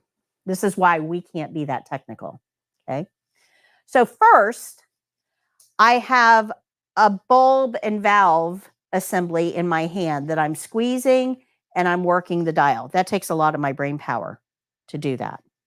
Then I've got a stethoscope that's in my ears. Then my eyes have to watch this needle. So when I'm taking a blood pressure, my hand is controlling it, my ears are listening, my eyes are trying to see on the dial where things are happening, and then my brain has to figure out what number it is. That's a whole lot of stuff going on all at one time, and that needle can't ever stop. So all of that is going on while the needle is still moving. This is why we can't be that precise. Okay, use even numbers. Machines can because they're machines. Eventually they'll take over the world, but until then, we'll use even numbers. Okay? Good? Okay. Questions? All right, to recap, we're going to inflate to 160 to 180. We're going to deflate slowly. We're going to listen for the first thump, which is our top number. Last thump, which is our bottom number. And then deflate to 0 and document. So blood pressure isn't nearly as hard as people think it is. It's really not. But there's a lot of components to this. Eye, ear, hand, brain coordination, a lot going on. So it's going to take you a little bit of practice. In fact, it takes about 45 blood pressures before you really start to get accurate. You got a long way to go. You're not going to be accurate today, but you do need to practice. Okay? So today, when we start practicing, I do not want anybody to ask me, can you double check my reading? I'm going to tell you no. I know you're not accurate today. That's not what today is about. Today is about learning the technique. Today is about hearing the thumps so that when I release you into the wild, you know what to do to be able to practice. Okay, good, but you're not accurate today. Now you're going to be practicing on each other in just a little while. I would imagine that most of you have blood pressures that are slightly elevated from normal because you're learning a new skill. you're also a little anxious about performing that new skill on each other. So don't be surprised if blood pressures are a little bit higher today on your classmates, and that's because of the stress that we're under when we're learning a new skill. Don't be concerned. So remember, we want to deflate smoothly. You never want that needle to stop. That's important. Don't let that needle stop. And you are in complete control over how quickly that needle moves. Anybody ever go to a doctor and have them take a blood pressure and they inflate it and then it goes, woo, and then they tell you a number? Yep. Yeah, they did not take your blood pressure. You're about to find out. That needle has to move slowly for you to be able to hear the sound, see the line where that sound occurred, and figure out the number as it's moving by. If that needle goes, woo, that quick, they did not take your blood pressure. They faked it. This actually happened to me. I have a condition where my blood pressure goes sky high periodically. No rhyme or reason to it. Well, I have a kidney issue. And kidneys actually control your blood pressure. I have a kidney issue. And sometimes my blood pressure will be 260 over 180. Just like out of the blue. And I had a situation where my blood pressure went really high, and there's a medication that I can take to get it down really quickly. So I called the doctor. I got high blood pressure, really high. I need to come in and get the medication. So the girl brings me into the room. She inflates my the cuff up to about 140, and it goes, woo, and she says, you're fine. Blood pressure is 106 over 90. You're fine. And I said, no, it's not. And she says, yes, it is. It's fine. Well, first of all, she didn't even get high enough to hear my bottom number. Okay. So when the doctor came in, he's like, what are you here for? I said, blood pressure. He's like, it's fine. I said, no, I want you to take it. He took it again, he took it again, and he took it again and said, you have to go to the ER. I said, no, I just need, this medication and it'll be fine. It comes down. It's okay. But if he had gone off of her readings, if I had not insisted, I would have been dismissed and I probably would have gone on to have a stroke. What we do is serious, guys. It's serious. This is not a skill you want to fake it till you make it. I might be at the other end of that fake it. Right? And this brain kind of needs to be protected. So does everybody else's. Good? So be careful with this. This is not one we want to fake it. We need to practice. Can't you get in legal trouble for that? Sure. Absolutely. That's happened to me a lot of times. Yeah, so that particular medical assistant, after I took the medication, started feeling a little better. I taught her how to take a blood pressure. And she said, oh, I didn't realize. I was just not aware. Sometimes people do things because they think it's what they're supposed to do, but they don't really have an awareness. That's what I'm here for. That's what I want to give you. I don't ever want you to walk out that door and go, well, I don't really understand that, so I'm just going to fake it. If you ever have that feeling, you need to come to me because I didn't do my job right. Okay? Good? All right, so now we're going to go to the stethoscope. We learned how to use a blood pressure cuff. Let's turn to the stethoscope. And believe it or not, this is way more important than the blood pressure cuff, and this is the part that everybody gets wrong. Everybody. So we're going to learn how to use a stethoscope properly. It's essentially a microphone. What we're doing is amplifying that wave of blood hitting the top of an artery inside the body. It's a microphone. But because it's a microphone, we don't want both sides amplifying. If both sides of this were amplifying at the same time, I would hear the thumps, but I'd also hear the fan, the AC, people wrestling. I don't want all that amplified. So this has an on and off side. One side of this is working, the other side is not. So we got to figure out which side is on and how do I tell.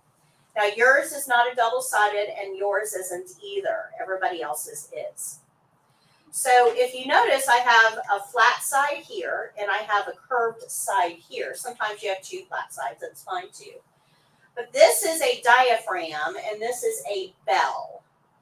If you have a flat side, it's another diaphragm, but diaphragm and bell. What we want to do is amplify a wave of blood hitting the top of an artery buried under muscle, fat, and tissue. We want the biggest microphone we can get to hear that. So we are going to use the large diaphragm. Okay? Large diaphragm. Now, on those of you who have stethoscopes that have two sides, not yours, I'm going to talk to you in a minute. You have a marker. It's probably a dot. Do you see a dot? You see a dot? Okay. So yours, you're going to use the flat side here. That is where your dot would be. See how you just don't have a dot? You have a dot? Okay. You have a dot? Okay. So you do not have a dot because you have a Littman. Littman has dots now. Awesome. Okay. Littman for years did not include dots, which drove me nuts. Okay, so the dot is our on side. This whole thing, check this out. This whole thing turns. Check that out. The whole thing turns. Now, which side do we want to listen to? The big side. And how do we know which side we're listening to? The dot. So your big side has to face the same direction as the dot. Now I bring that up because as you put these things away in the little case they came in, chances are this thing's going to flip around on you. You get home, I need you to check to make sure, is your large diaphragm facing the same direction as the dot? If not, it's not going to be any good to you. Okay, good. Okay. So you can turn the entire head of the stethoscope until the larger diaphragm and the dot are lined up. But that's not even the most important part. These things are. Ear tips. Now yours a preset, don't do it. You can take a nap. The rest of us have to do something here. So these, your stethoscope, let me borrow yours real quick. Your stethoscopes, your earpieces are straight. See how they're straight?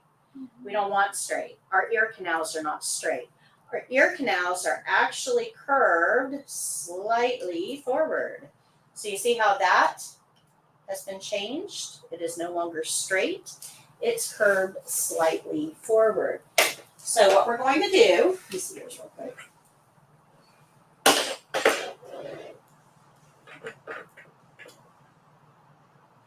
Sometimes I get enthusiastic. Okay, so what we're going to do, if I can borrow yours, we're going to take our stethoscope and we're going to hold down here at the chin strap thing, and we're just going to take the ear tip and turn it slightly forward. Do the same thing on this side. And now my ear tips face a direction. They're not flat.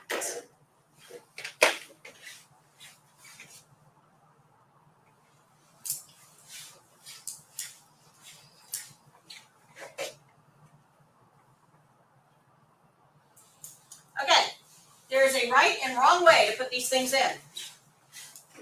There is a right and wrong way, and this is what everybody gets wrong. And if you get it wrong, it actually will affect your ability to hear. So earpieces are hollow metal tubes that have to curve slightly forward to transmit the sound. We've already changed ours. If your earpieces are slightly curved, they're already pre-set up. Otherwise, we're going to do it ourselves, which is what I just did with you. This is the right way to put your ear tips in. Do you see how they're facing forward? they're not facing backward. So when we put these in, the tips have to face away from you. They face the patient. We don't put them in like this. We put them in like this. Okay? You have to turn the whole thing around. There you go. Turn the whole thing, yep. So now take your earpieces, make sure they're facing away from you. So turn the whole thing around. Put them in. And then tap on your diaphragm. You hear it? You hear it? Okay, now take them out. Flip the whole thing around so they're backwards. Put them in. And tap on your diaphragm. Can't hear it as well, can you? All right, take them out. Flip it around. Put it in the right way. And try it one more time. Do you see that there is a right and wrong way to put these in? It amazes me how many people put them in the wrong way. Now, when you're watching medical shows on TV, you can say, oh, they're doing it wrong. Impress everybody you know. But what is really amazing to me is that this isn't taught in most classrooms. It is not taught. And I have nurses that come in and buy high-end stethoscopes from me, and they come back to return them a couple of days later and say it doesn't work. I'll flip the head of the stethoscope to the right position, and all of a sudden it works. Or I ask them to put it in, and they put it in backwards. I have them turn it around, and it works. There is a right and wrong way to use your stethoscope. Now, this is super important because remember what we're listening to. A wave of blood hitting the top of an artery, buried under muscle, fat, and tissue. Not a big sound. If we don't have our earpieces in the right way, you're not going to hear it. If you don't have the diaphragm of the stethoscope tuned the right way, you're not going to hear it. If we don't have the stethoscope over the artery, we're not going to hear it. So we want to make sure that we have all of these things lined up so that we have the best opportunity of hearing an accurate blood pressure. Good? All right. So putting ear tips in the wrong way is a common error and will result in an inaccurate blood pressure reading. So let me go back real quick to here.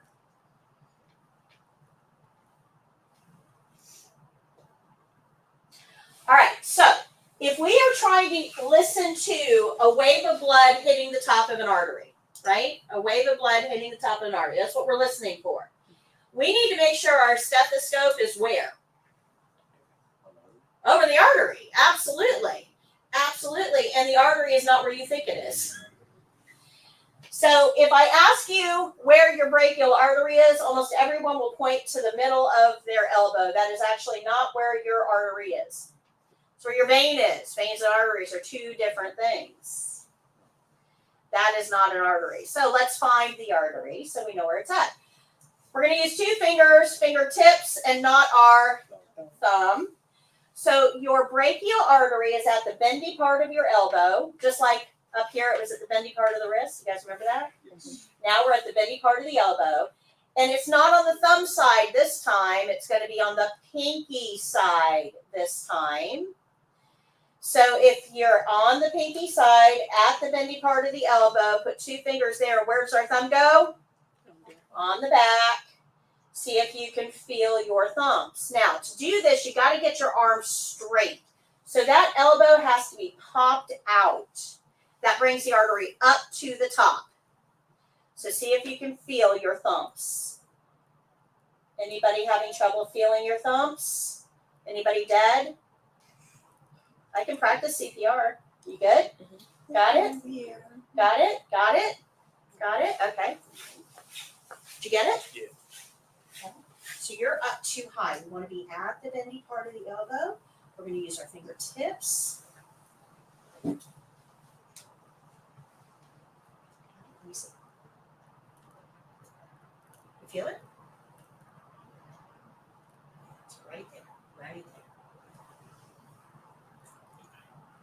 Got it? Okay, find somebody else's. Find somebody else's.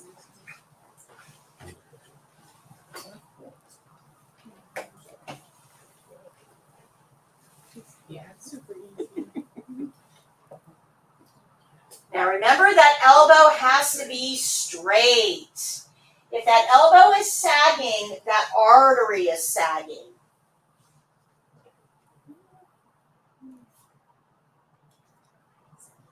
Her elbow isn't straight. Is that right? Yep.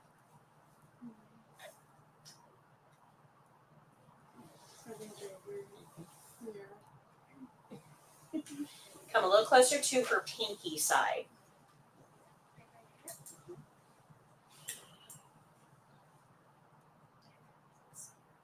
So 2 things. We have to make sure that elbow is straight as we can get it, and you want to make sure you're not in the middle, you're on the pinky side.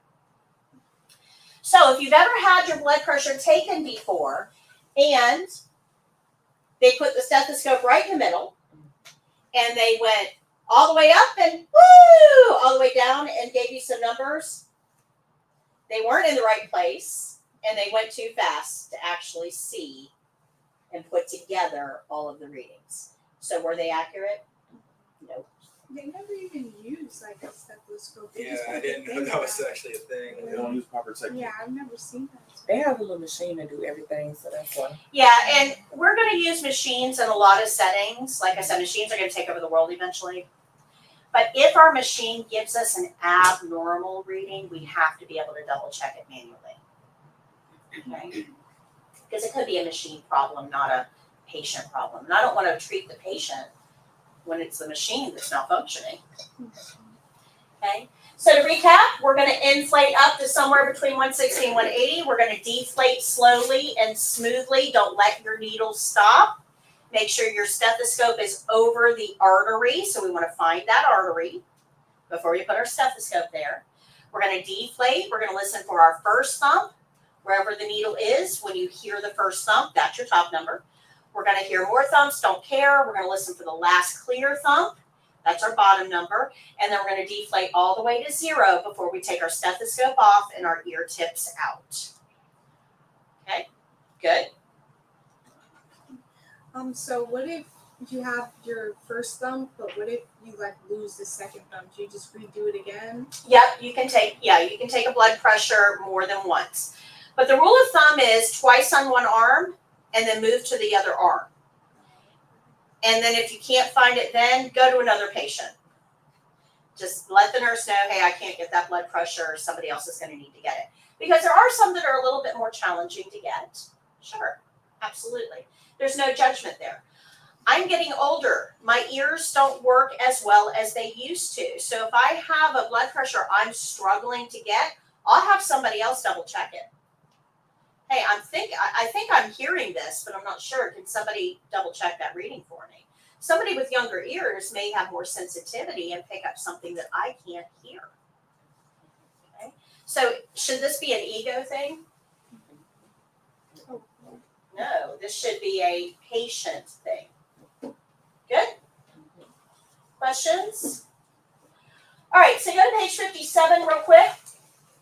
This gray box here. If you look at this graphic here, I know it's kind of hard to see, but you can see a line that's pointing to the first thump and a line that's pointing to the last thump. What do you think this patient's blood pressure is?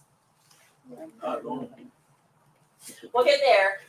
What is it? 130 over 90. 130 over 90. Is that normal? No. Who would we report that to? Nurse. The nurse. So let's look at this one down here. And again, I know it's kind of hard to read, but do the best you can. What ballpark, what is this patient's blood pressure? Okay, 108 over 62. If you got something close to that, it's good. Is that normal? Yes. Yes. So thunks actually have a name. I call them thunks. But their actual name are called Karotkov sounds. That's why I call them thunks. Karotkov sounds. But there is a name to them. But remember that we're listening for the first thunk and the last clear thunk as we do this. When you are taking a blood pressure, when you find the artery and you put the stethoscope on the artery, you want to sandwich this down.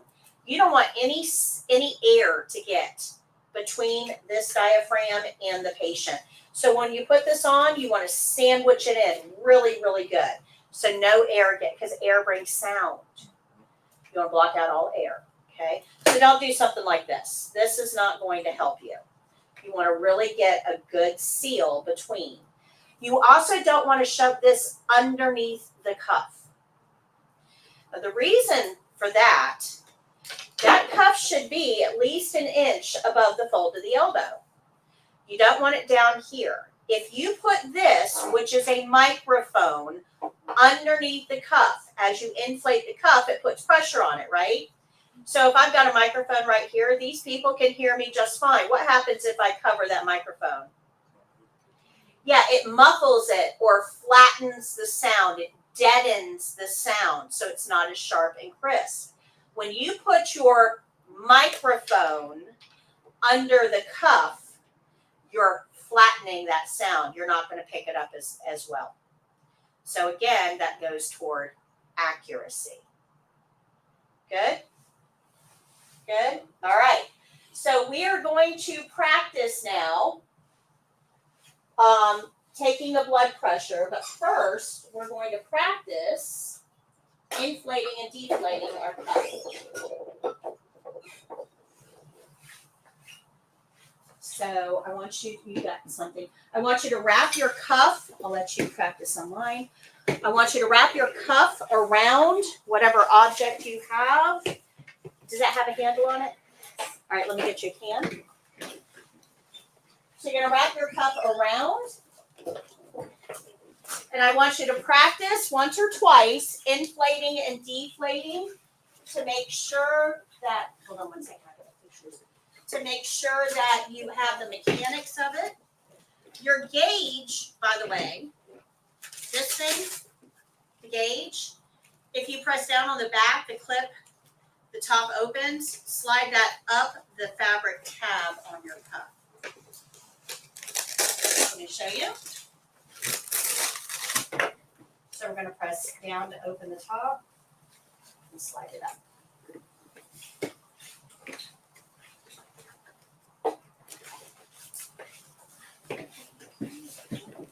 Okay. So now you're going to inflate. Let me show you how that one works. It's a little bit more challenging because it's a home cuff.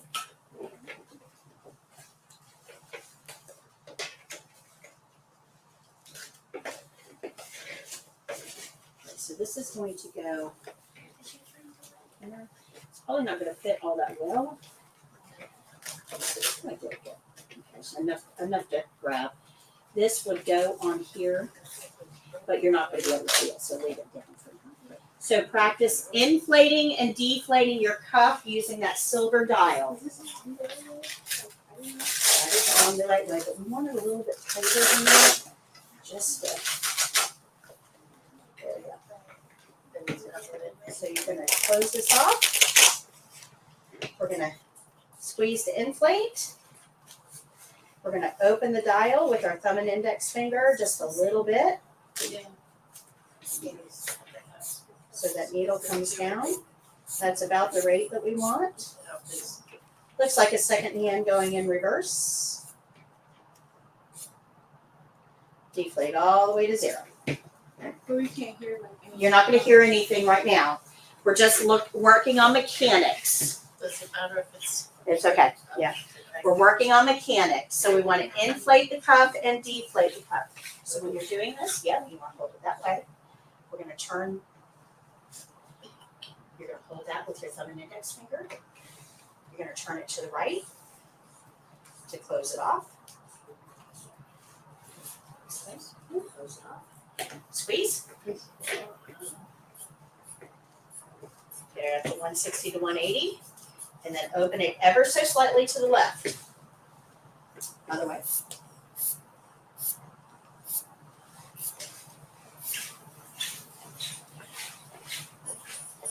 So when we're doing this, you want to hold it this way.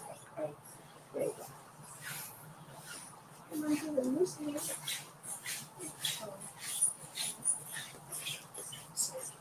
it.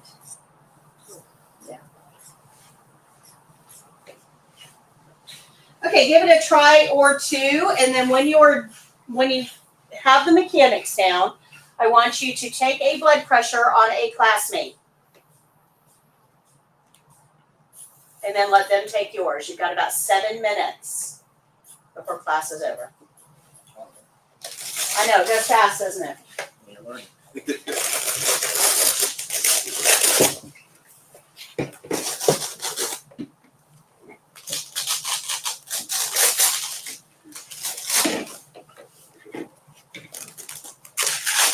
Oh, this isn't 4, this is 3.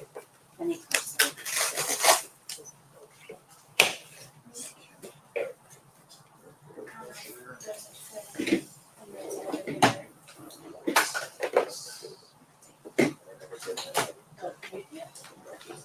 It is helpful if your patient's arm is supported on something, back of a chair, table, something.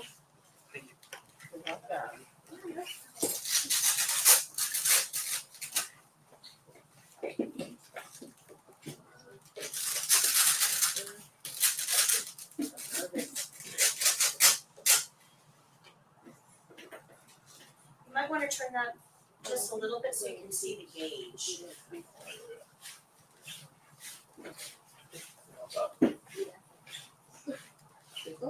Put your stethoscope on.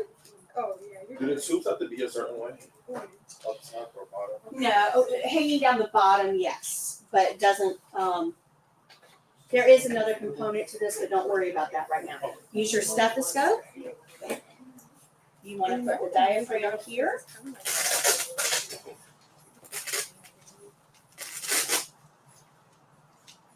And then you'll want to hold this for him, just so you can. Now, you're not going to hear anything yet. You want to inflate and deflate.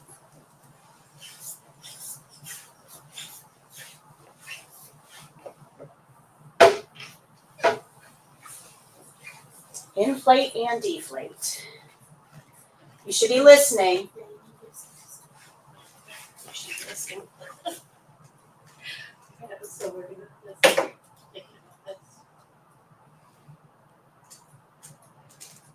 I know, so many steps. She doesn't put it up there, right? Not, well, yours is a little bit low and that's okay to be able to fit. So go ahead and put it under for that. We would actually need a slightly larger cuff in order to get it up a little higher. Don't let the needle stop. Keep opening.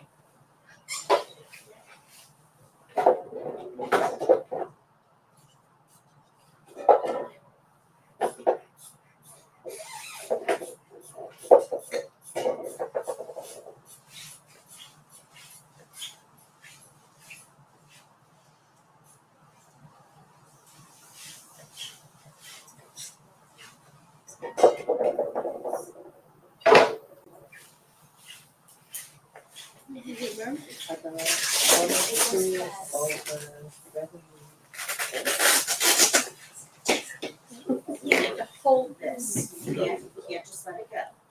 You need to hold it. Yeah.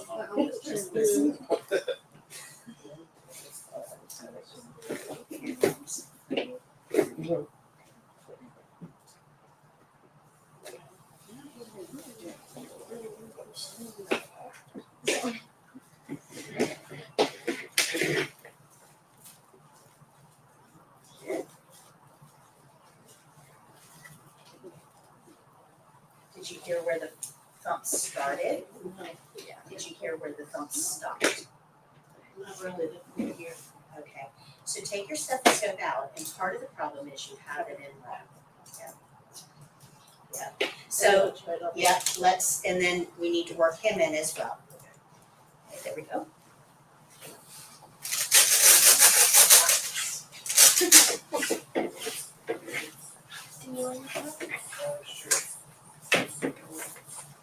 Okay. There. Don't open. Keep inflating it. A little more. let go. You don't have to hold it.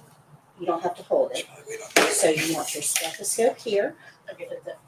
Sandwich it in. And now we're going to turn this just a tiny bit. Listen.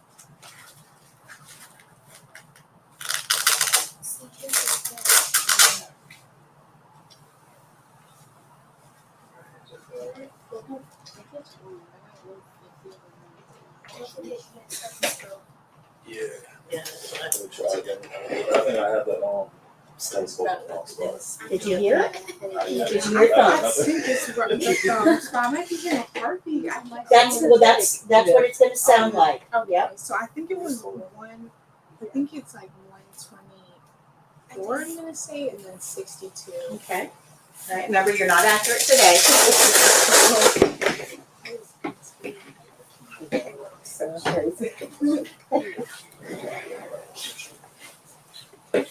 Let's let all the air go.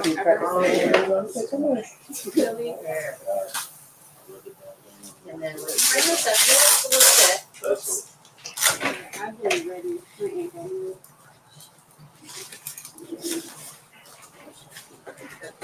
Now you want to make sure your stethoscope is here. And then you'll do it. Let's put this over here just to make it. Can you hold that for me? Make it easy.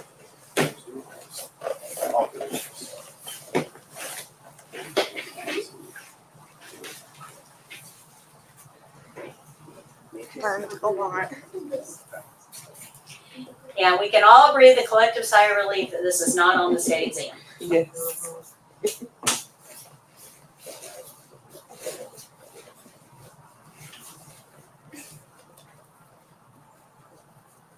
Keep listening. I think your stethoscope is in backwards. That would explain why I haven't heard any yet about that. Oh, yeah.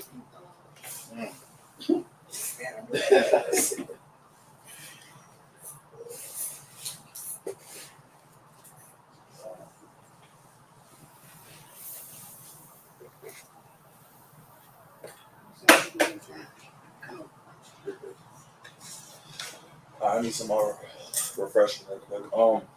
So when we pump between 160 and 180, do we try to find the first thump between that, or? No, you should not hear any thumps until somewhere under 120.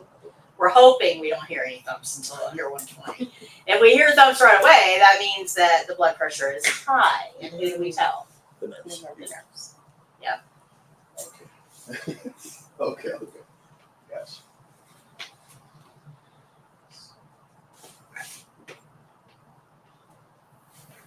Did you hear thumps? I think so. Around like 115 and maybe like 74 or something. Okay. Go ahead and take his blood pressure, and then we're going to wrap up for today because did everybody have a chance to take a blood pressure other than you? Okay. Karen says, thank you so much for your expertise. I will be starting my classes next month, and I feel so prepared. Thank you, Karen. Oh, we wish you the best of luck on your studies.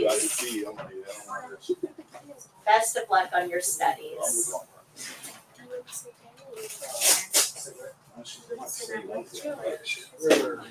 Okay, really quickly, because I know it's 1 o'clock and I have to dismiss you. So before you take blood pressure, let me just go over this really quickly. You have Chapter 4 homework tonight. Chapter 4 is complex. It's on body systems. I don't care if you know what body systems are made of. That's not going to be on the state exam. It's not going to ask you what body system does the pancreas belong to. There's nothing like that on the state exam. What I do want you to understand are the changes of aging in each body system, because that is going to affect how we care for our patients. We are going to review all of this. I've got about a 45-minute review of Chapter 4 in class on Wednesday. So I will review, but I do want you to do the reading so that you've got a foundation for me to review from. Okay? But don't get too wrapped up in the specifics. All right, game show tomorrow at 11 a.m. Please don't forget. You can join us for that. And remember that you have the wrap up emails that have links to everything that we've gone over in class today. So the game show, is it on the For Your? YouTube, go to YouTube. Oh, YouTube. Yeah, just search For Your CNA on YouTube. Okay. I'll show up, right? I mean, we're very visible on YouTube. Okay. So go to For Your CNA. If you go onto YouTube and you like my like and follow my channel, YouTube will actually let you know when I go live. Okay. So you just click the button and you're in. Okay, that's the easiest way. So like our channel on YouTube.